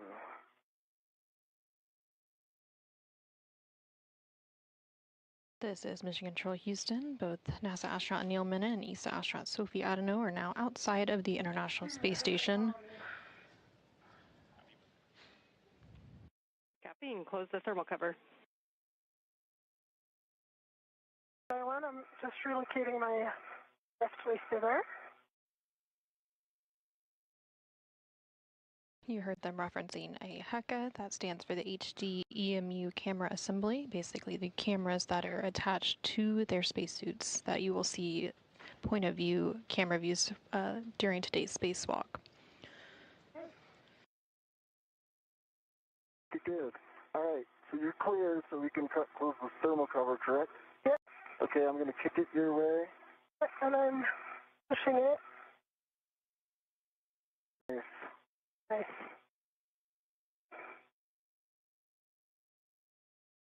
Thermal cover closed, Dan. Copy, thermal cover closed. You can position for buddy checks.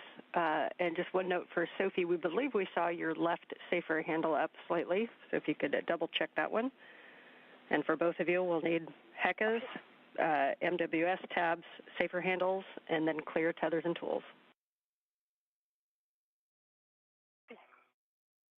And emulating both of your safer handles up, slightly up as well.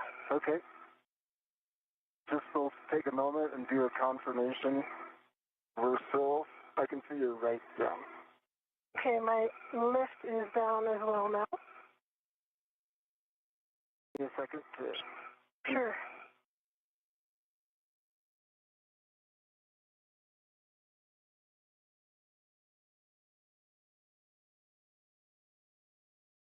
This is Mission Control Houston with NASA astronaut Neil Menon and ESA astronaut Sofie Adeno now outside the International Space Station. They are currently performing a buddy check. Well, why don't I start with the buddy check here. I can see one green light. You can see 3 tabs are up. And can you rotate to your left so I can get a good look at your right?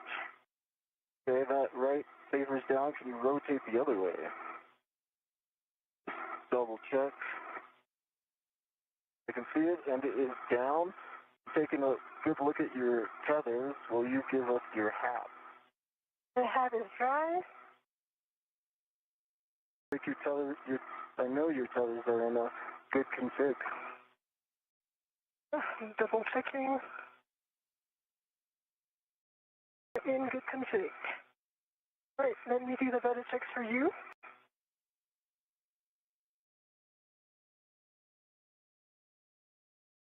I see 3 tabs up. I see 2 safer handle down. Can you move slightly your PGT just so that I'm sure about the right one? Didn't work? And let's, no, there's 1 centimeter. You can push it down a tiny bit more.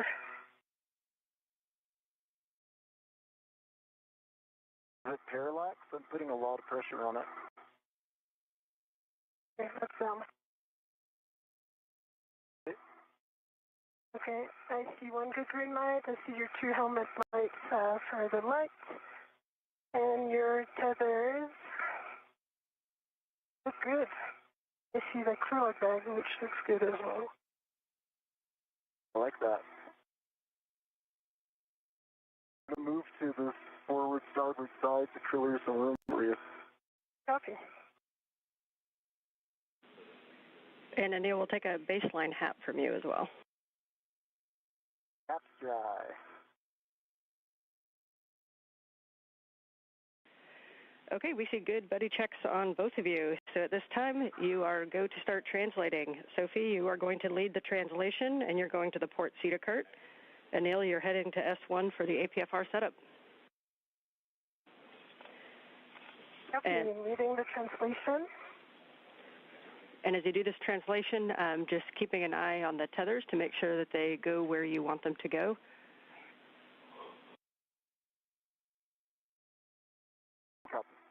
Copy.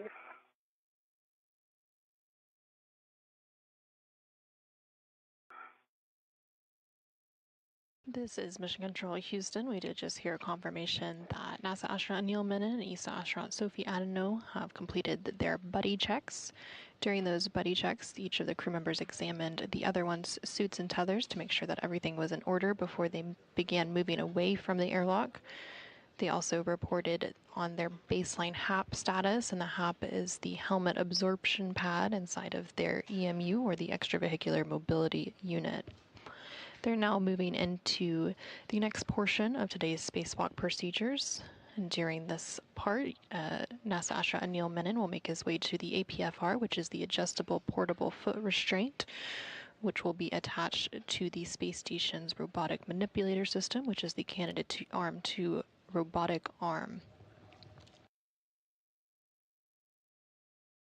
Also inside the International Space Station, NASA astronaut Jack Hathaway is preparing for his portion of today's activities. He is prime for the robotic operations from inside the International Space Station. So once the robotic arm is set up and NASA astronaut Neil Menon has safely entered his feet into the foot restraint, NASA astronaut Jack Hathaway from inside the space station will begin maneuvering that robotic arm.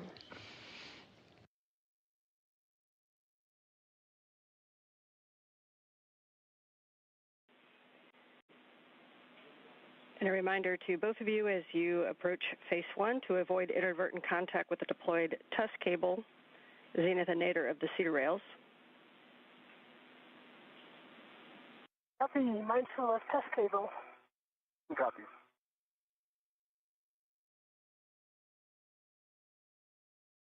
About the cedar spur.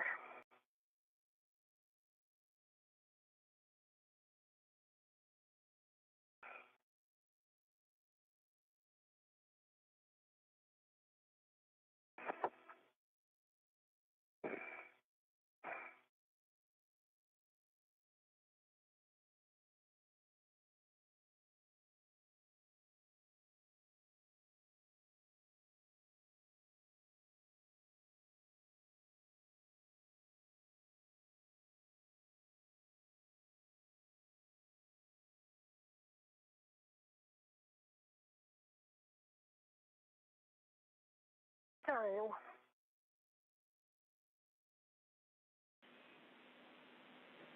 Copy, nicely done. And you're heading to the port CETA cart, and you'll be looking to position yourself to get the APFR. That'll be in WIF 3, which will be the top left when you get to the CETA cart. And Neil, you know where you're going well. You're heading toward what'll be mile marker 6870, 6870.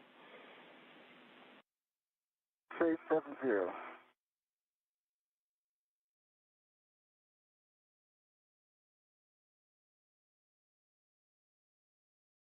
This is Mission Control Houston. There on your screen, you can see both ESA astronaut Sophi Adeno as well as NASA astronaut Neil Menon. Sophi is wearing the unmarked suit, serving as EV2 for today's spacewalk there on the left-hand side of your screen. And Anil is wearing the suit with the red stripes. He is on the right-hand side of your screen currently. Both of the crew members are currently translating on the International Space Station's truss structure. Sophi is currently translating to what is known as a port CETA cart. CETA stands for Crew and Equipment Translation Aid. They are working to retrieve the APFR, which stands for the Adjustable Portable Foot Restraint. Just so you know, we've got great camera views of you. Families are watching. Mission Control is very happy to see you both out there. Fan, good to know. Please give them a big hug from us. Have someone do it.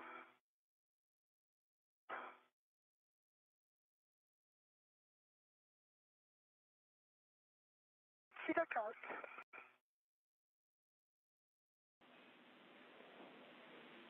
Copy. You'll be retrieving the APFR from the port CETA cart with 3.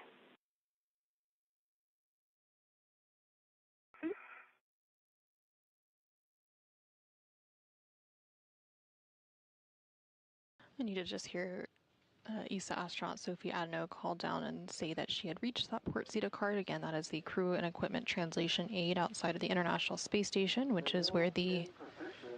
At the NTA, so I'm ready for handoff to Jessica at M1. Copy. And Sophie, you have your steps at the port CETA cart, so we'll give Anil the COM, and Anil, you can give the M1 go to GCA to the published APFR install ingress position. Copy. Need any more comms, Sophie, or are you okay if I take it over? Take it over. I'm good, thanks. Okay, and for MCC, I could see a small sticker. It looks like a mile marker sticker that's headed nadir, twirling at about quarter meter per second. We copy the sticker heading nadir. And Jessica, I'll copy. I've got you loud and clear, Anil. Are you ready for the GCA to the published APFR install position? Ready for GCR. Good work.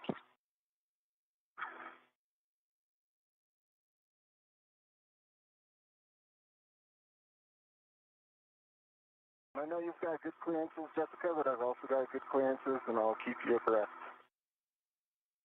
All right, we copy, Anil. You'll be helping with clearances. We're starting motion station aft in 3, 2, 1.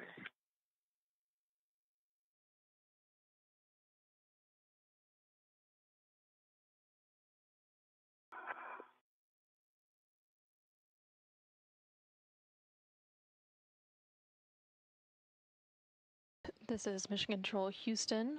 We are currently about 29 minutes into today's spacewalk. That spacewalk beginning at 7:27 a.m. Central Time, 8:27 a.m. Eastern Time, when the cruise suits were switched to internal battery power. You're currently hearing NASA astronaut Neil Menon, who is serving as EV1 for today's spacewalk, and you can see him there on the left-hand side of your screen in the suit with the red stripes.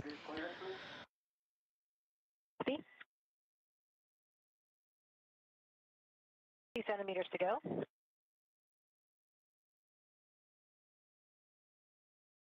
Centimeters remaining.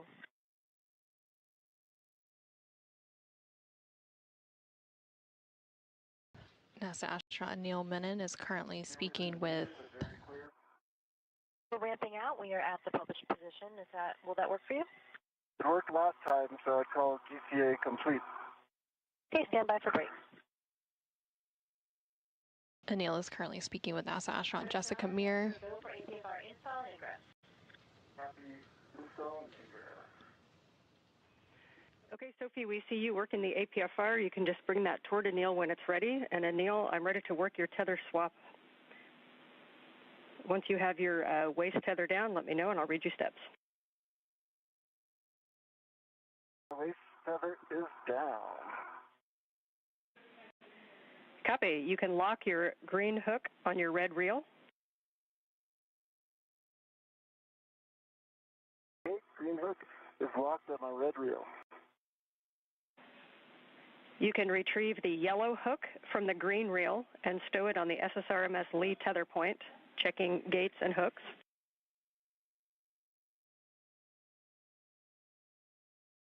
Okay, I'm in work.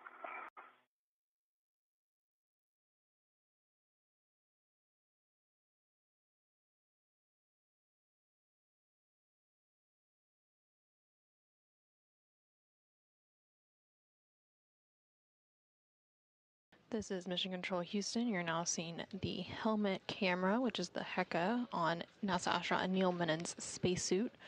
We will see these views throughout today's spacewalk. They're providing some point-of-view visuals for each of today's spacewalkers. NASA astronaut Neil Menon is currently working alongside ESA astronaut Sophi Adeno as they prepare the SSRMS, which is the Space Station Robotic Manipulator System, which is also known as the Canadarm2 robotic arm. They will be working to install the adjustable portable foot restraint to that robotic arm. NASA astronaut Neil Menon is also currently working on some tether swaps, moving over to that space station robotic arm.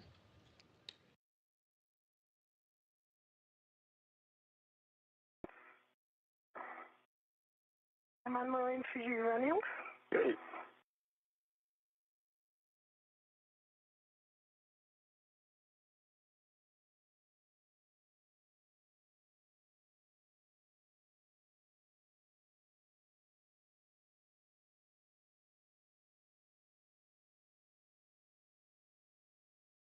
Okay, the Yellow hook is closed lock black on black on the lee handrail.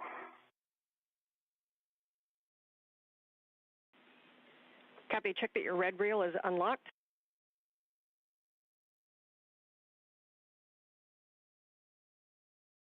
Red reel is unlocked.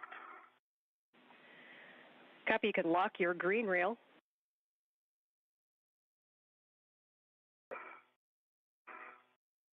Green reel is locked. And you can retrieve your green hook and stow it on the vertical NTA handrail. Then unlock the green reel. Okay. North.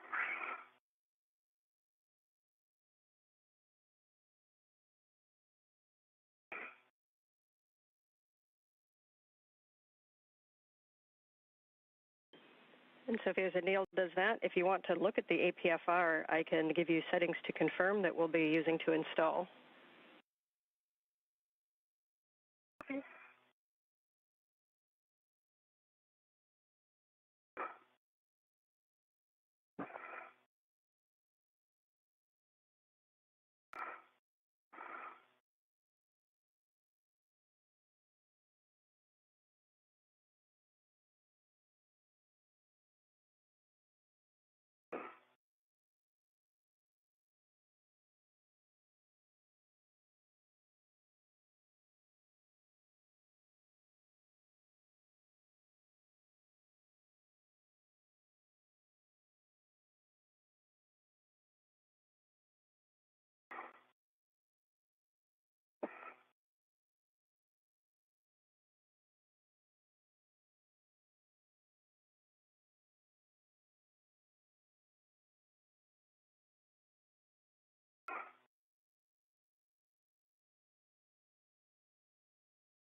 The green hook is on the MTA handrail and the green reel is unlocked.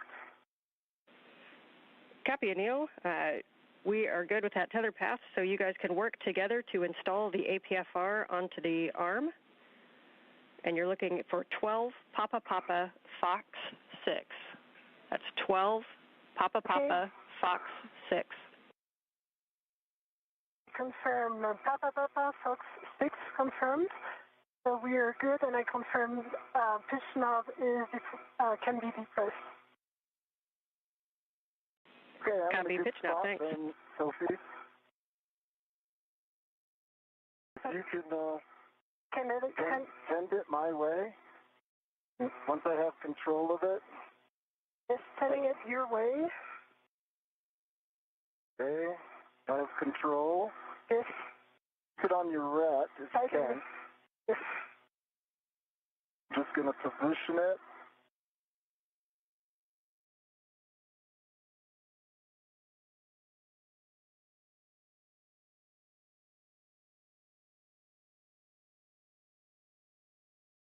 Almost there.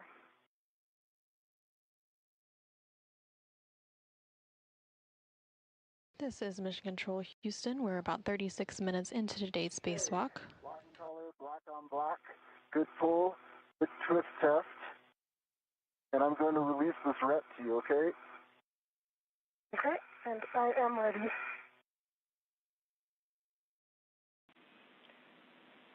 And then, Dale, I think you said it, but I might have missed it. Confirm the clocking of 12. Clocking of 12. Okay, that's a good config on the APFR. We copy your pull twist and your black on black. And so, Anil, you can get in position to ingress the APFR when you're ready. Okay, I'm moving to an ingress position.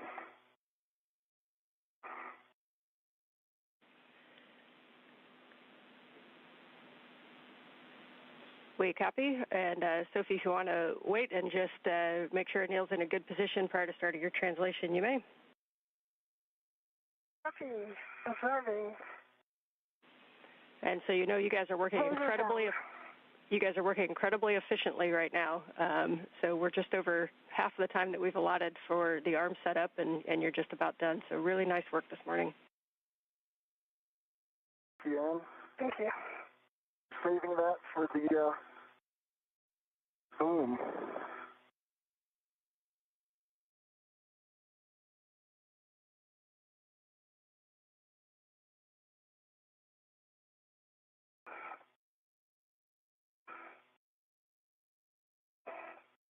This is Mission Control Houston. We're about 38 minutes into today's spacewalk, which began at 7:27 a.m. Central Time, 8:27 a.m. Eastern Time. We're going to have you hold right there until Anil is at the back-off position so that we can get an extra set of eyes and make sure we're all in a good config.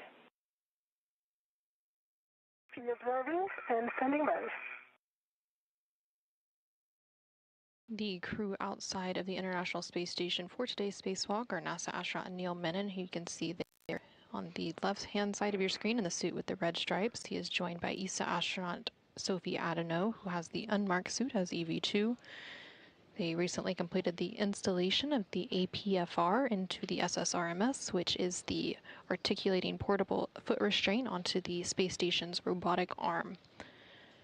NASA astronaut Neil Menon is now working to ingress or attach his feet to that foot restraint on the robotic arm, and once that step is complete, then ESA astronaut Sofie Adeno will begin translation or movement to ESP-3, which is the external stowage platform 3 on the space station's truss. Doing great, Anil. Thank you, Phil. Leave my tethers in front of my legs where I want it. Yeah, in front of your left leg. Okay.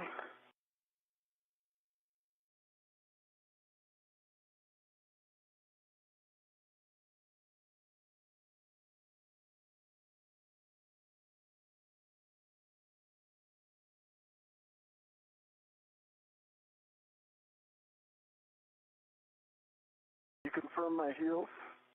The left one is not in. Need to go inboard, yeah. That feels good to me. No, the left one is not in. It isn't, okay? Yeah. You're there. The left one is in. Let me just change body position to confirm the right one. The right one is in as well, so you're in great spot right now. Nice to have you here. And I am in, so ready for CA and next step. Copy, and Neil will take a baseline glove inspection and a hap check, please. Dry. Are nominal. Copy, and again, Soph will hold you there. Neil, you can give M1 go to GCA to the published APFR back-off position. All right, I'm setting my TCB to 4, and M1, you are go to GCA to published back-off position. All right, we copied. Brakes are off. We're getting set up. And we copied EV1, TCP 4.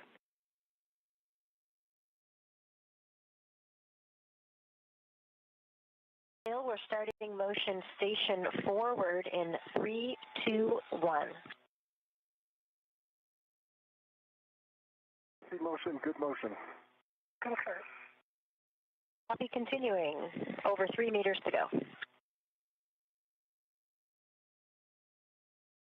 This is Mission Control Houston inside the International Space Station Flight Control Room here in Houston, Texas. There on your screen, you can currently see live view outside of the International Space Station as NASA astronaut Neil Menon is currently attached to the space station's robotic arm. That robotic arm being maneuvered by the crew still inside the International Space Station. A moment ago, you did hear the voice of NASA astronaut Jessica, who is at the robotic station inside the space station assisting with today's operation alongside NASA astronaut Jack Hathaway. Prior to the movement of the robotic arm,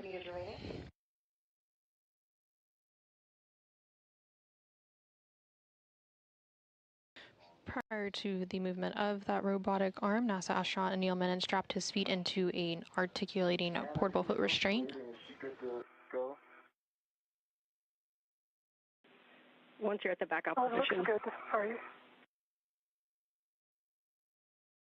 have to back off position and nil. We'll get set up for the JoeCast immediate.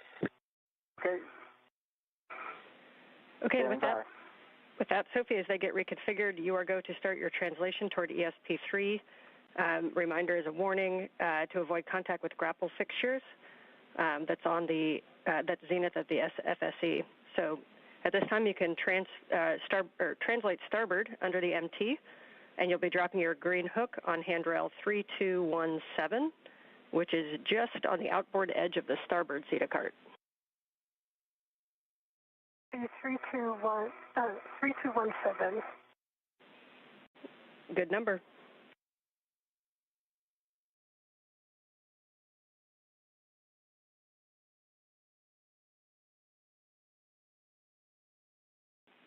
And I think that the Zeta card will block the mile markers, but if not, it's mile marker 5760.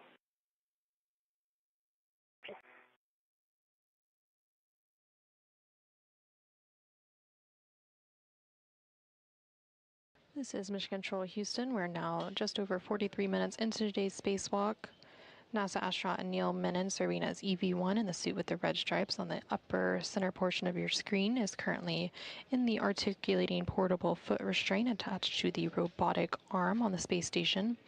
And ESA astronaut Sofie Adeno, there in the upper left corner of your screen, is translating on the International Space Station's truss structure over to ESP3, which is External Stowage Platform 3 on the Port 3 truss of the space station. Once they are at that location, they will then retrieve the spare SCANT, or space-to-ground antenna. We're currently...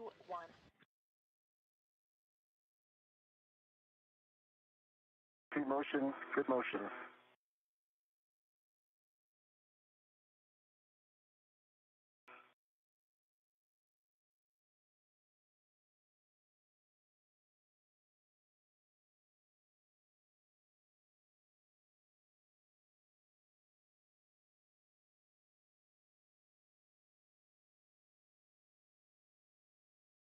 This is Mission Control Houston. You can currently see a live look inside the International Space Station Flight Control Room. The Orbit 2 team of flight controllers is currently on console, being led by Flight Director Chris Dobbins for today's spacewalk.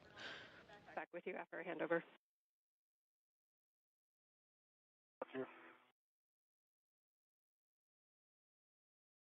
Zeta cart. Copy, starboard Zeta cart. Congratulations on your first MT translation. Thank you, Anne.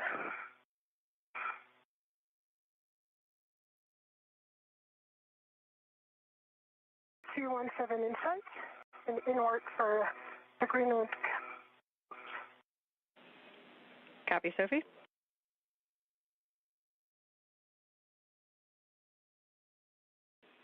And as you put your green hook down, you can start to give a recon to your translation path. The diagonal beam that we've talked about is probably down there to your lower left. And again, if that doesn't look tenable, then you can always translate outboard more first. Okay.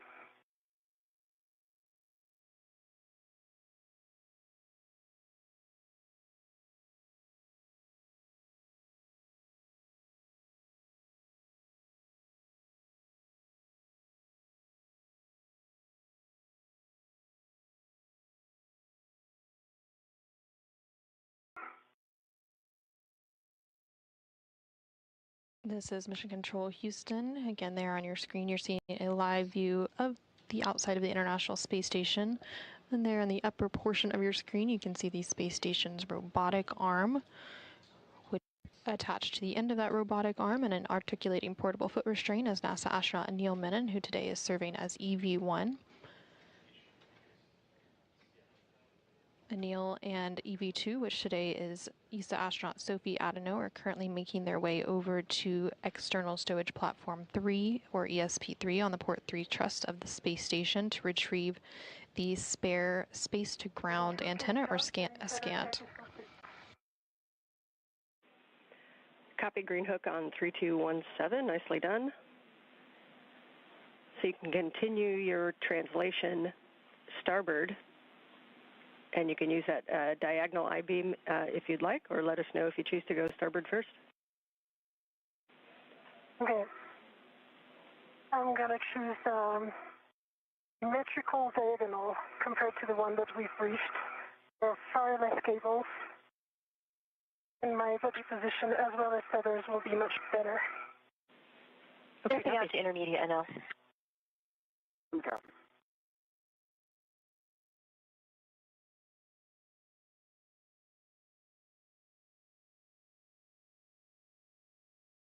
This is Mission Control Houston. You can currently see a view from the helmet camera of ESA astronaut Sophi Adeno as she continues her translation along the truss structure of the International Space Station over to the external stowage platform 3. Intermediate position, we're getting set up for the next maneuver.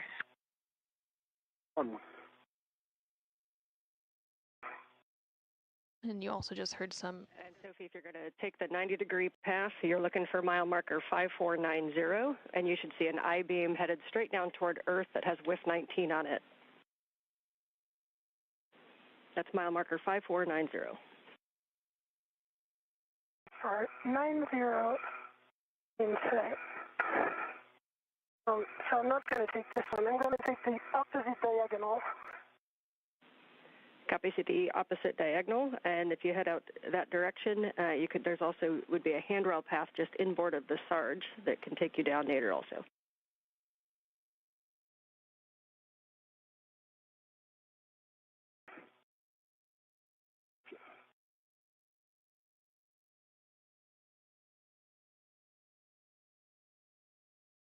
This is Mission Control Houston. Again, you're seeing a view from ESA astronaut Sophi Adeno's helmet camera as she continues to translate to the external stowage platform 3, where she will meet NASA astronaut Neil Minute to be able to retrieve the spare space-to-ground antenna, which will be installed later today on the Z1 truss as part of today's spacewalk objectives. As Sophi is making her way over to that stowage platform, periodically you can see a mirror on her left arm, and those mirrors on their spacesuits are often used to view suit controls and labels as they complete these spacewalks. And Sophi, as you get out there, just outboard of ESP3, below handrail, or correction, mile marker 5250 is where you'll find some handrails that you can take nadir also. I'm in a good position right now and heading to 045. The department for lead.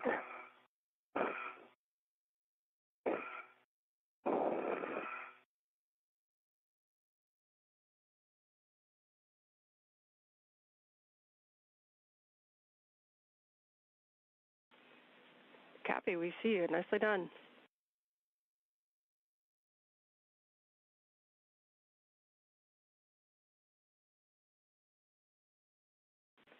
Great work on that translation. You'll be heading now aft on the inboard side of ESP3 to our SCANT FSE. And reminder about that grapple fixture, just to not come in contact with it, which will be just above your work site.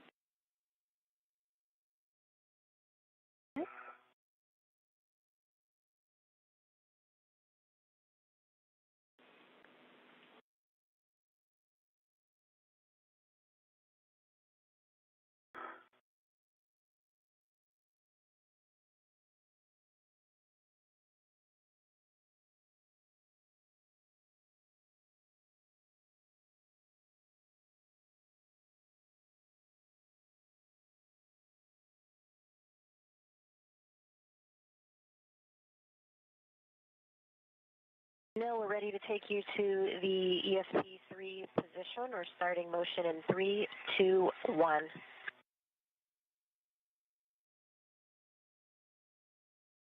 Good motion, good motion.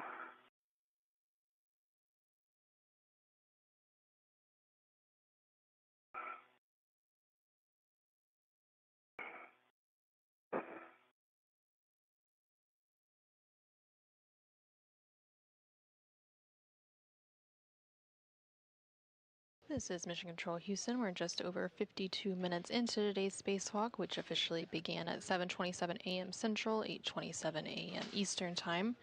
There on your screen, you can continue to see a live view of the external portion of the International Space Station, with NASA astronaut Neil Mennen currently attached to the end of that space station robotic arm, which is currently maneuvering to its next location over on the external stowage platform 3, where Sophie and Anil. Corner that we talked about. It looks like you're working it. If you need any words, let us know. If you need to do a rich man's fair lead to keep that tether a little more secure, you can. I know they don't loop around handrails as well as they do in the NBL. So I changed the rail for the 4-man fair lead because the 3041 is not an appropriate one. I used one on the starboard side of ESP3. And I'm still in work. I'll show all the process. Good job improvising.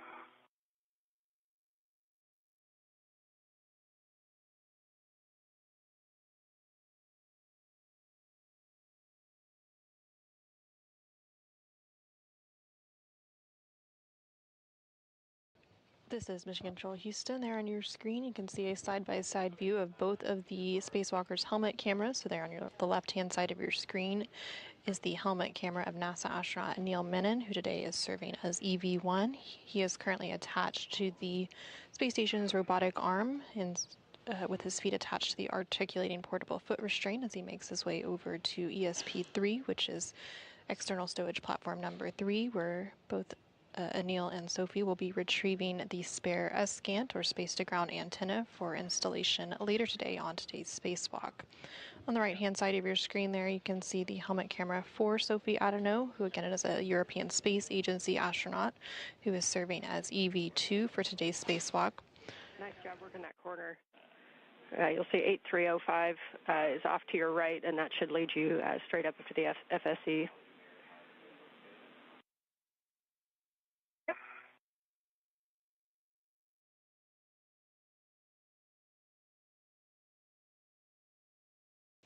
And again, you are going to continue to hear some communication between both of the spacewalkers as well as the team on the ground and the crew on board the International Space Station.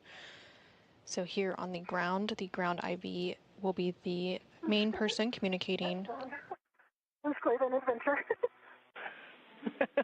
Well, you're making it sound fun. You've got a lot of smiles down here when you get out there. Yes. All right. I'm on the FSE. It's a beautiful sight. Beautiful sight. And when you're ready to pause there, Sophie, you want to get in a good position where you can see Anil coming in and help us with clearances. And also when you stop, we'll take a glove and a hat check, please. Okay. I've got good. So we're ramping out? Happy ramping out.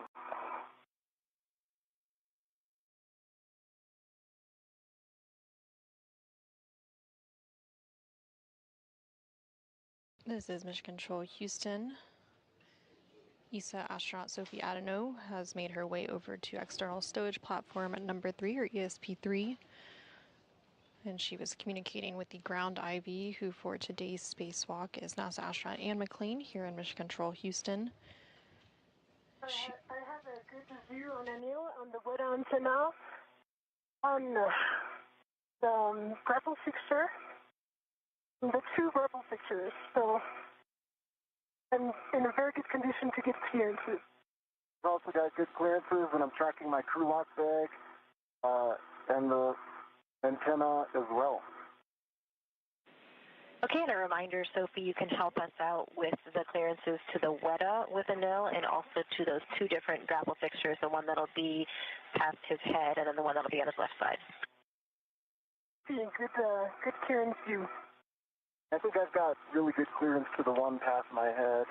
Man, I've got my ratchet wrench out. Copy, you read my mind. So with that, and we have got a good heck of you, so Anil, you can give the M1 go to GCA to the published ESP3 bolt access position. Okay, Jessica, your go to the published bolt access position.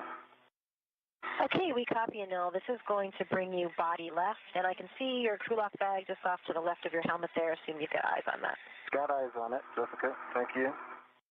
And you might have to lean forward. This is if you're going purely body left, you will have to lean forward. So let's observe.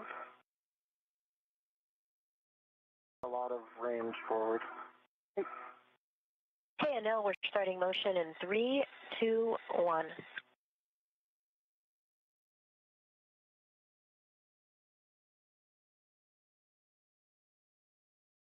Lean forward. Okay. Clearances.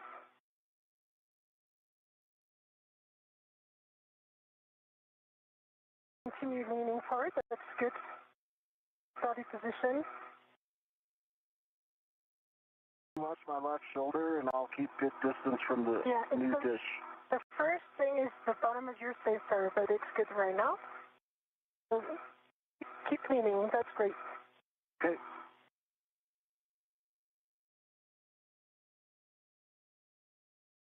You want me to go more forward? Use the words more forward.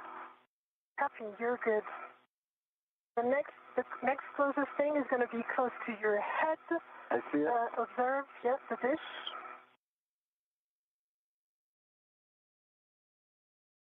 Clear the dish, Jessica. I've got a good foot clearance from the dish. And good body motion. You can lean back. It's okay. You're clear of the weather antenna. Okay. Give Jessica some space in case she needs to call the ramp out. Sure. Copy. We're getting relatively close. Check your ingress aid. Lean back your ingress aid. Call. Ramp out. 3, 2, 1. Ramped out, and that is almost at the exact published position. You hold here. Let us know if you need additional GCA. I think the published position was perfect. Okay. Can I jump in? Yes. Okay. Are you ready for brakes? Complete. GCA complete. Ready for brakes. Bringing brakes on. Brakes are on. Your go for FSC bolt removal. Okay. Sofie has some words. Yes. Go ahead. The closest obstacles are the dish itself. You can see it closest to your hand. I'll observe your ingress aid so that it doesn't go out. And the second closest one is right above your helmet. You have about 20 centimeters to the top of the grapple fixture. So I'll observe those two. Do not extend your body upwards. Okay, I will not pitch. I will not pitch back. I will not pitch towards my back. Yeah, and so if you had to make one error in terms of body position, keep your knees bended. That's going to be better. I mean, it's okay, but don't extend your knees.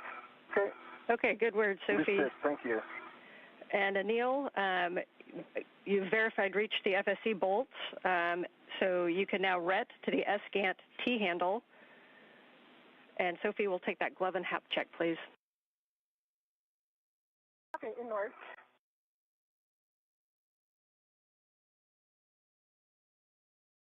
And I am redded to the SGANT T-handle. Confirm good lock. Copy. You can open the bolt MLI flaps.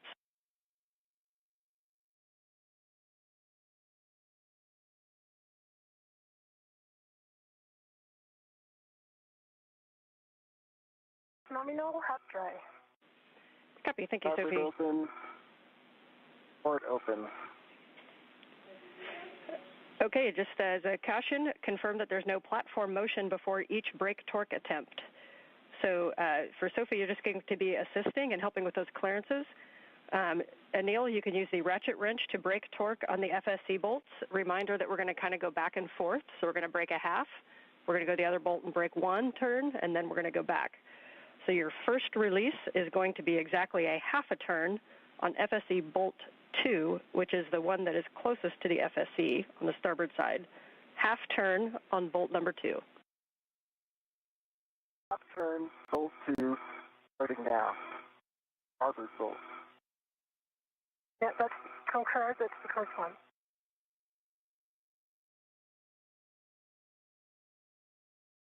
This is Mission Control Houston. We're now 1 hour and 2 minutes into today's spacewalk. Both NASA astronaut Anil Menon and ESA astronaut Sofie Adeno have made their way over to ESP-3, which is External Stowage Platform 3, where the spare S-scan or space-to-ground antenna is stored. Your helmet is very close to the thing. If you're done with the torque bracing, that's good, but then you're really very, very close to the FHIC. To the grapple fixture, sorry. Thank you. Half turn, starboard bolt. Felt a significant decrease in running torque with that half turn. Copy. Good words. We're happy with that. You'll go to release bolt number 1, exactly 1 turn. Bolt number 1, which is the port bolt, the other one. Bolt, 1 turn. Sophie, I'm going to get into position to turn it. You tell me if I'll ask you for your feedback. You tell me if I'm in a good position. For this bolt, it's okay. We're in good position.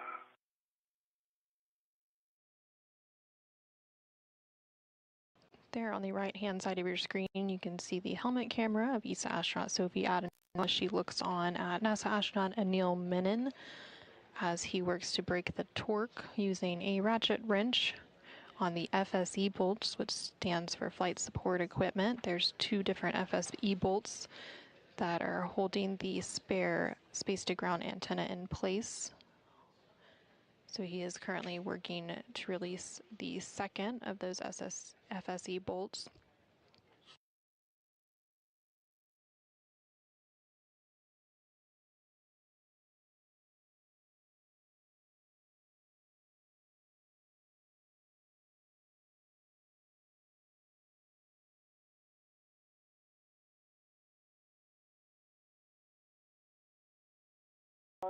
Turn.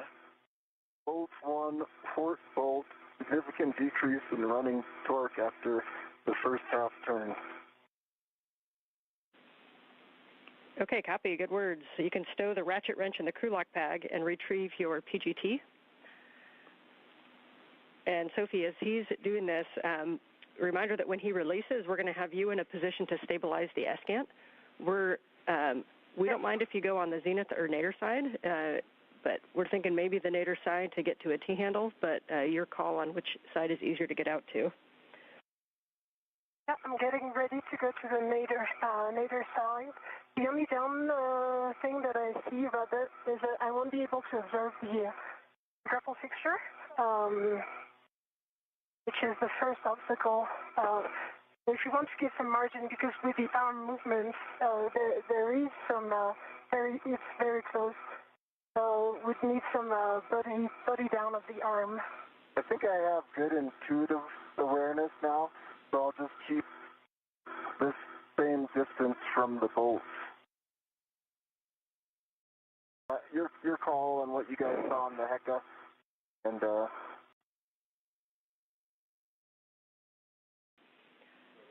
Anil, we concur. Thank you.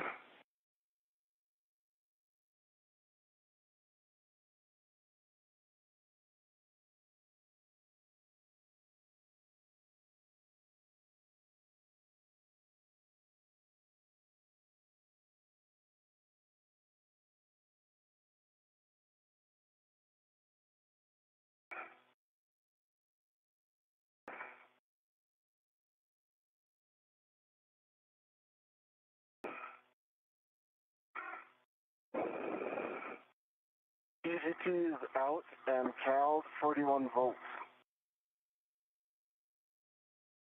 I'm in good body position for stabilizing the S-GAN antenna. Okay, Neil, your settings are Bravo 7 counter 2, Bravo 7 counter 2. Bravo 7 counter 2 set. You'll be releasing S-GAN number 2, bolt number 2, the closest to the FSC. Expect 27 to 35 turns to fully release. 2, closest to the FSC, starboard bolt. Expecting 27 to 35.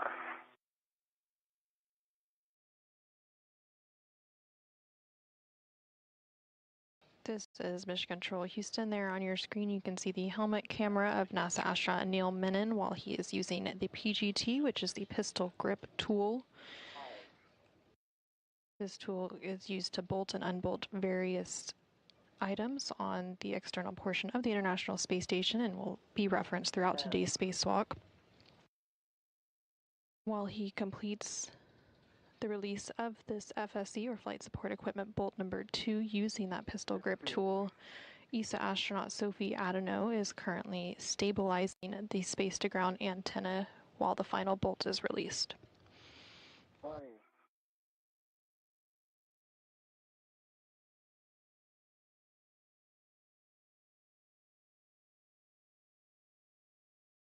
Five.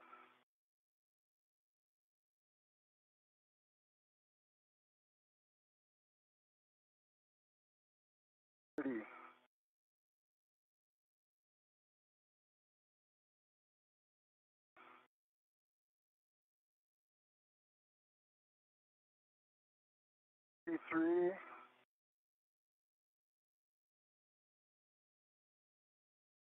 I think the bolt's released. I'm just checking.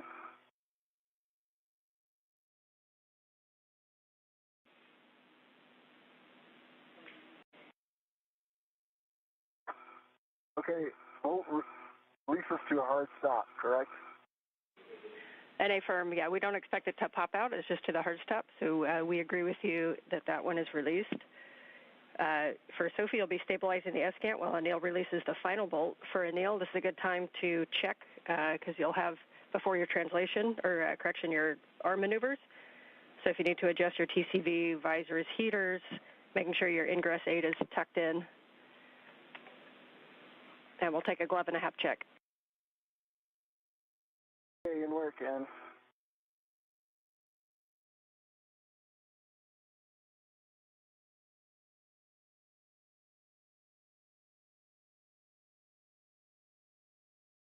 I'm stable and with one hand on the T handle and one hand on the FSC, good position to stabilize the antenna. The one thing I cannot offer right now is clearances for Anil, the WEDA antenna. So I will have to reposition once Anil has good control. Copy and good words. Thank you, Sophi. Will I be in a night for a period of this holding when I make it back to the boom? You have about 30 minutes, just under 30 minutes to a night pass. So it's likely going to be a little bit of both.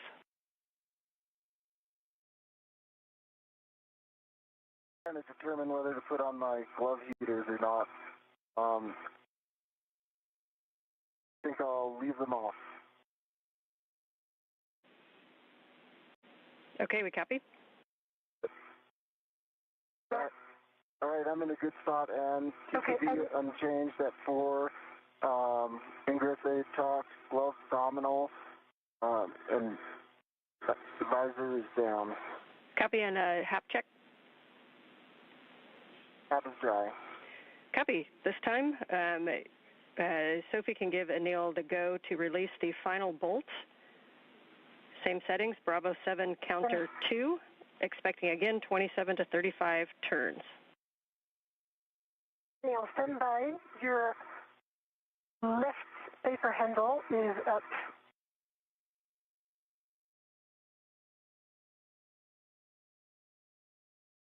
It is now down, and I confirm the right one is down as well. So you're good config now. Okay, I suspect Nicely done.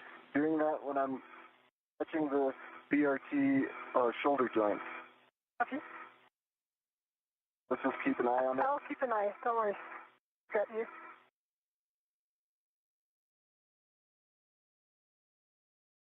Okay, are you in a good position?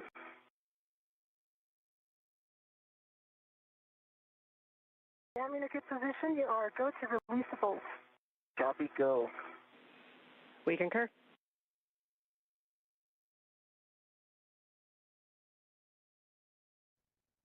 Five.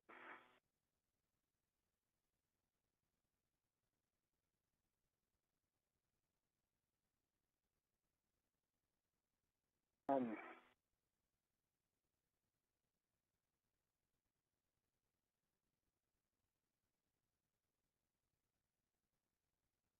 14. This is Mission Control Houston.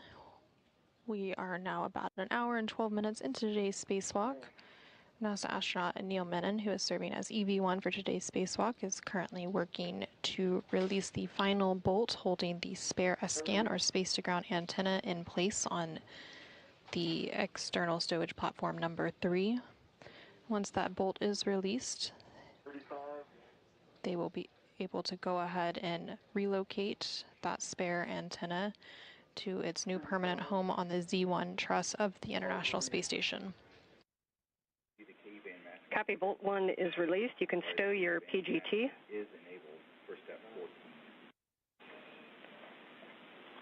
And so if you can hold it stable, or you can slide the S-scan slightly to remove from passive FSE pins, or you can wait to do that together. Wait until we're together.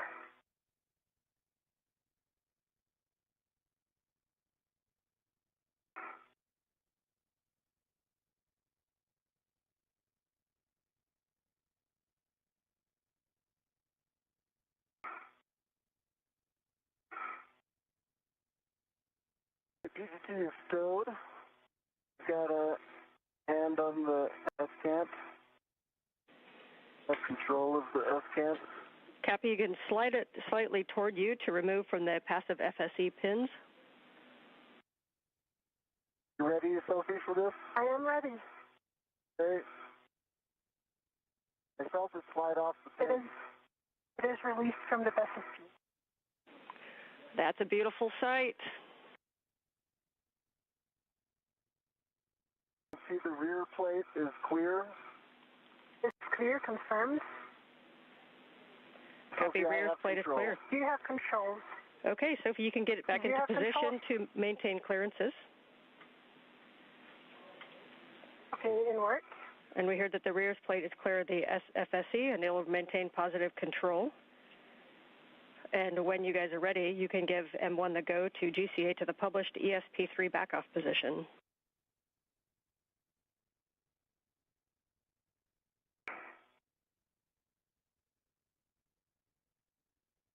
M1, you have to go for GCA to back off. 1 by 1, I'm not in position for clearances. Copy, Neil. We'll get set up and we will wait until Sophie's in position before we start moving. We're going to take brakes off now. Okay. Jessica, just for your awareness, I know we briefed this, but just to repeat, we're going to go super slow so I can make body adjustments and we can potentially pause motion if needed. We concur. We'll go slow and we'll be ready to listen to any pause you have. And a reminder, you have the grapple fixture just ahead of your head, and then it'll be the WETA behind you and then to your left. Let us know when you're in position for clearances. I am in position. Okay, we copy.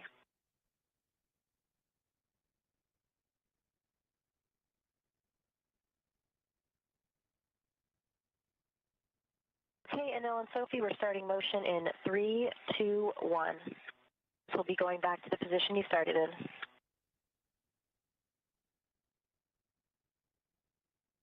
See motion, good motion.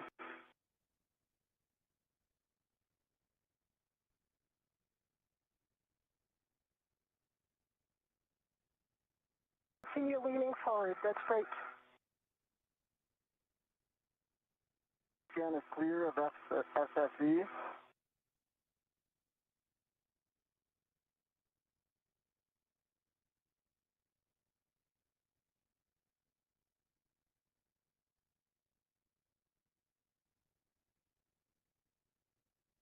We're good on clearances, continue leaning forward like this. Okay.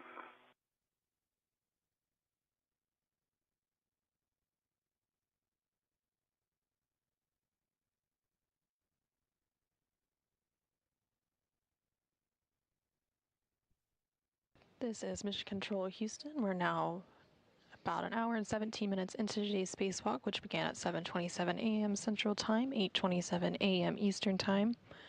You can currently see a live view outside of the International Space Station of NASA astronaut Neil Menon. You can have whatever body position it will work. Okay, I've got a good solid body position, left hand on agate, right hand choked up on the key handle, feeling stable. Okay. We're getting close to our final position here. Copy. Of NASA astronaut Neil Menon on the space station's robotic arm. He's currently attached to the articulating portable foot restraint. We'll get set up for the next, which will be the intermediate position, the JOCAS. All right, if you can just give me the initial movement I'm expecting of my body, I can anticipate and call the tree. Copy. Sophie, you can begin your translation back towards your green hook, 3217. Copy inward. Hey guys, is it okay now? Again, this is Mission Control Houston. NASA astronaut Neil Menon currently in the robotic arm. Translation that will want you to call us when you are at your green hook location, and also when you're passing the NTA where Anil's green hook is located for coordination. And she has started her translation, so Anil, when you're ready, you can give M1 the go to maneuvers to the intermediate through the Z1 back-off position. Please, guys, confirm if the audio test is okay. Anil, are you happy with the How's the orientation right level now and of quality the there antenna? in the MCR? Yeah, I would prefer to reorient it with Sophie's help. It's got a lot of mass, so I think that's the best location to rotate it.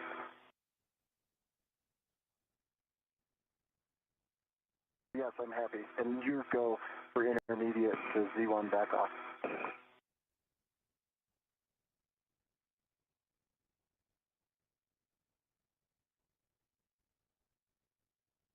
This is Mission Control Houston. NASA astronaut Neil Menon on the robotic arm is currently being maneuvered over to the Z1 truss, and he is carrying the spare S-scan or space-to-ground antenna.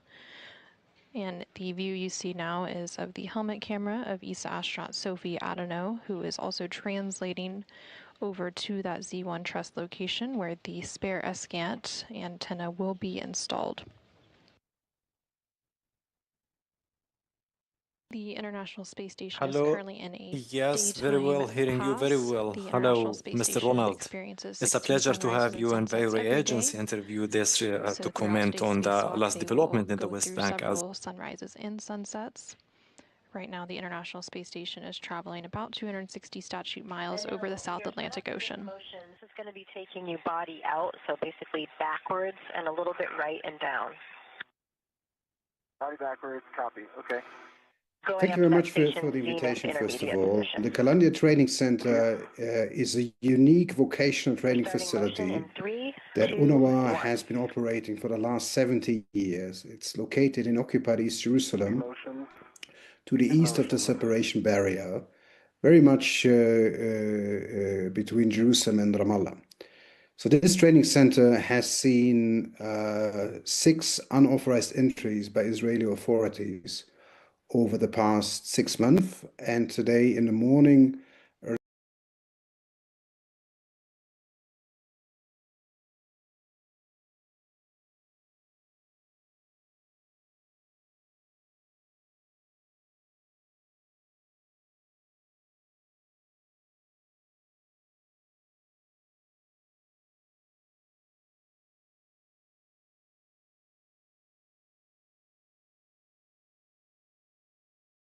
Arriving at my green hook location.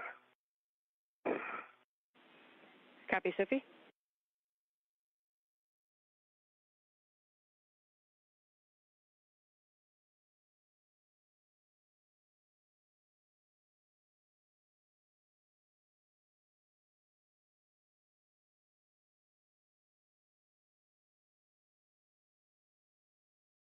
We'll switch to course for the rest of the maneuver if you're comfortable. I can handle 33% more speed. All right, here it comes. Now we're talking.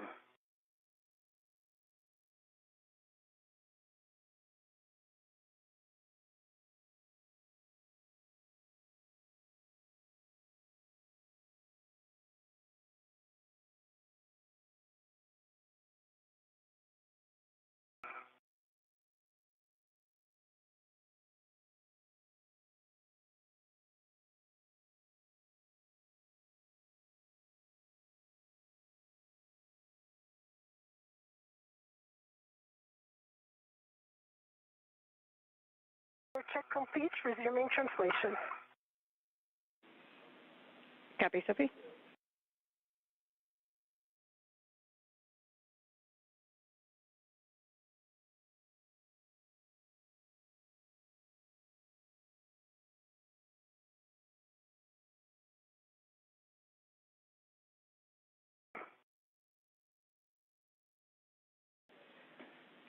And Sophie, thank you for the status calls. We did turn your HECA off for a little while to let it cool down. So if you just let us know when you're passing the NTA. NTA report.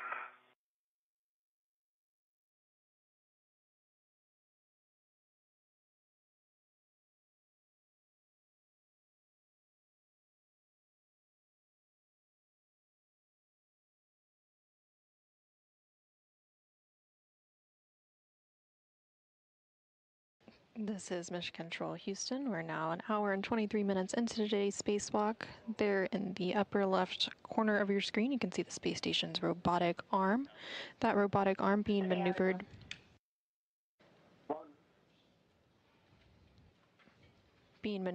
by the crew on board the International Space Station, which is why you can hear the voice of NASA astronaut Jessica from inside the space station, providing updates on the on the robotic arm's position and speed.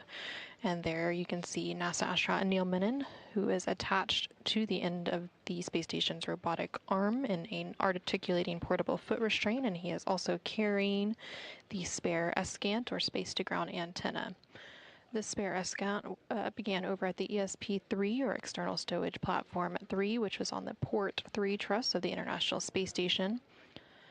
It was the only spare that was left on board the space station, and now it is being maneuvered. Or later? And Sophie, we have it later, but you're always welcome to tap that on the way in and report it. Okay, 2 taps on the port one. Copy, thanks. Arriving at the NTA. Copy, and we've got a good camera view of you, so you'll keep moving inboard and go down the cedar rail. Reminder, the cedar rail is at mile marker 7200, and you're going to go retrieve the ORU bag from the airlock toolboxes.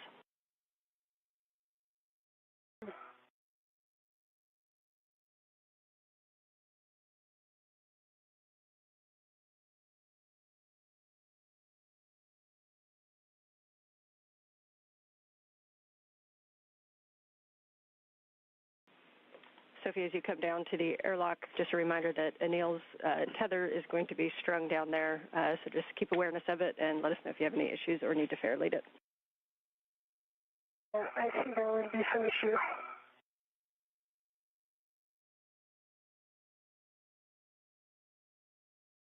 It's okay, it's going to be close to the airlock.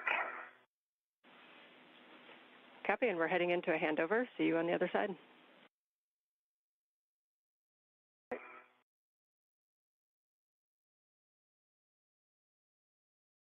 Sophie, run.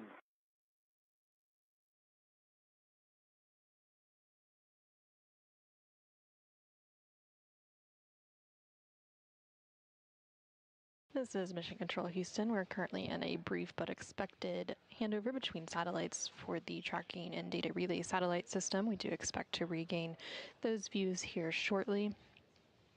Currently, NASA astronaut Neil Menon is attached to the end of the space station's robotic arm and being maneuvered over to the Z1 truss, where he will be meeting ESA astronaut Sophi Adeno, who is manually translating over there for the installation of the spare space-to-ground antenna.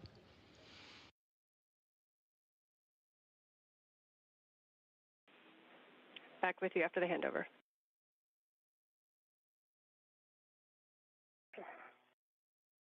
I'm at the toolbox for retrieval of the bag. Copy, good words.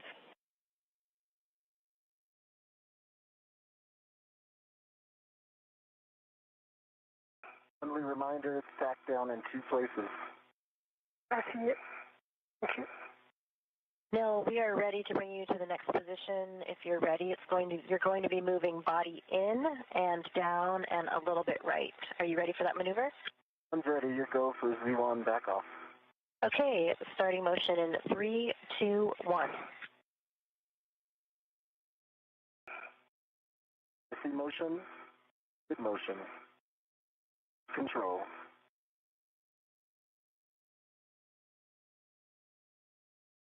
This is Mission Control Houston. There you're getting a good view of Sofie, TCV settings. 5. Copy TCV 5 for EV2. a good view of that space station robotic arm as the crew inside the International Space Station continues to maneuver NASA astronaut Neil Menon, who is attached to an articulating portable foot restraint on the end of the robotic arm.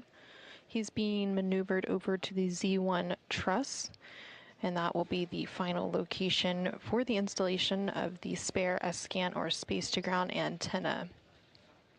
Once NASA astronaut Neil Menon, who today again is serving as EV1 for the spacewalk in the suit with the red stripes, meets up with ESA astronaut Sofie Adeno, who's serving as EV2, they will begin the process to install that spare antenna, which will begin with a boom insert cleaning and lubrication process. So they will be seating and installing the antenna onto the boom. They will also remove 2 gimbal locks and then install a thermal cover. The entire installation process on the boom also includes the hookup of cables and various connections. So again, you will continue to hear a lot about bolts and the pistol grip tool, which is the PGT, basically a space station power tool that is used to bolt and unbolt a variety of bolts and connectors on equipment outside of the space station. And you'll also hear about gimbal lock bolts, which are bolts to release that were used to release the spare antenna from the stowage location on the external stowage platform number 3, as well as bolts to install the antenna to its new location on the Z1 truss.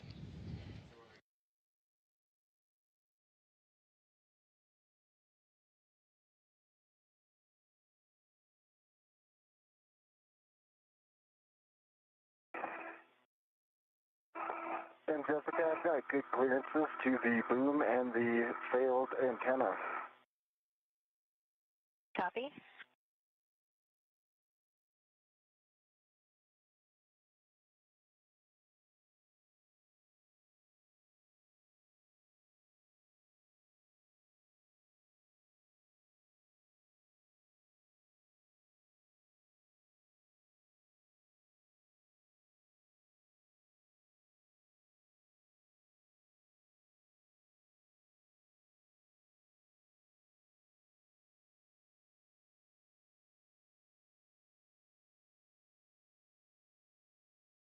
Something out at L. Copy.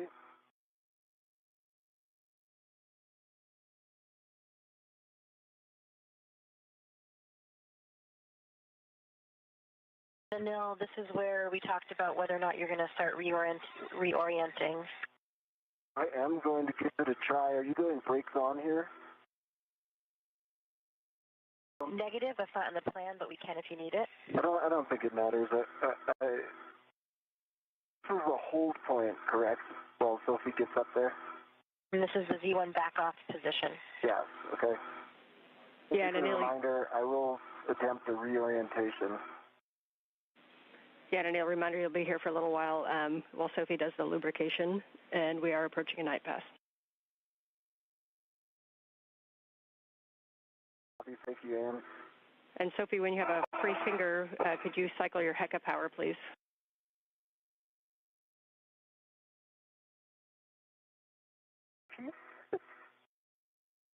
What?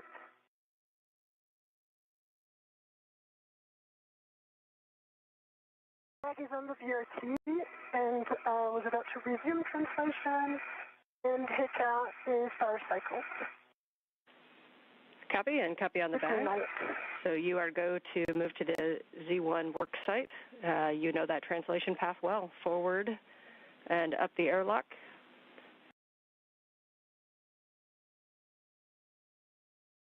Out to Z1.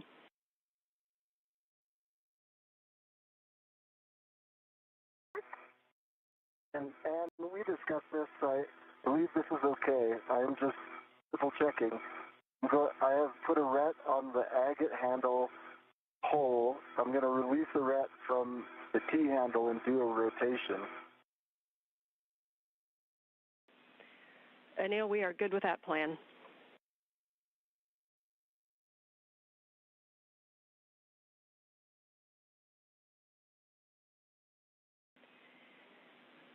Sophie, for your translation out there, just a cautions associated with Z1. Avoid contact with the SASA, the CMG covers and shells, the heat pipe radiators, the big shiny mirrors, and the tied down S-gant on Z1, please.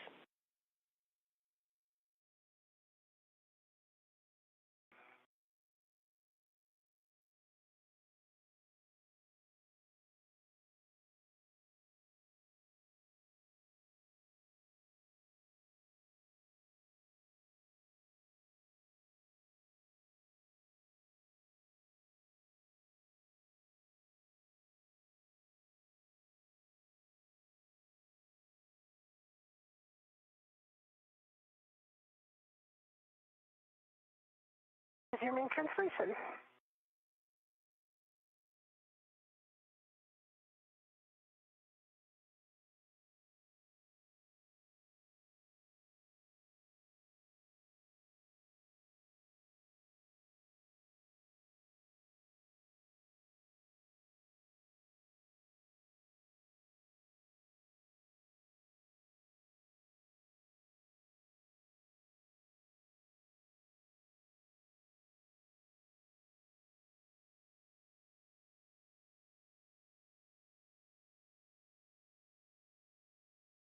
Okay, and rotation complete.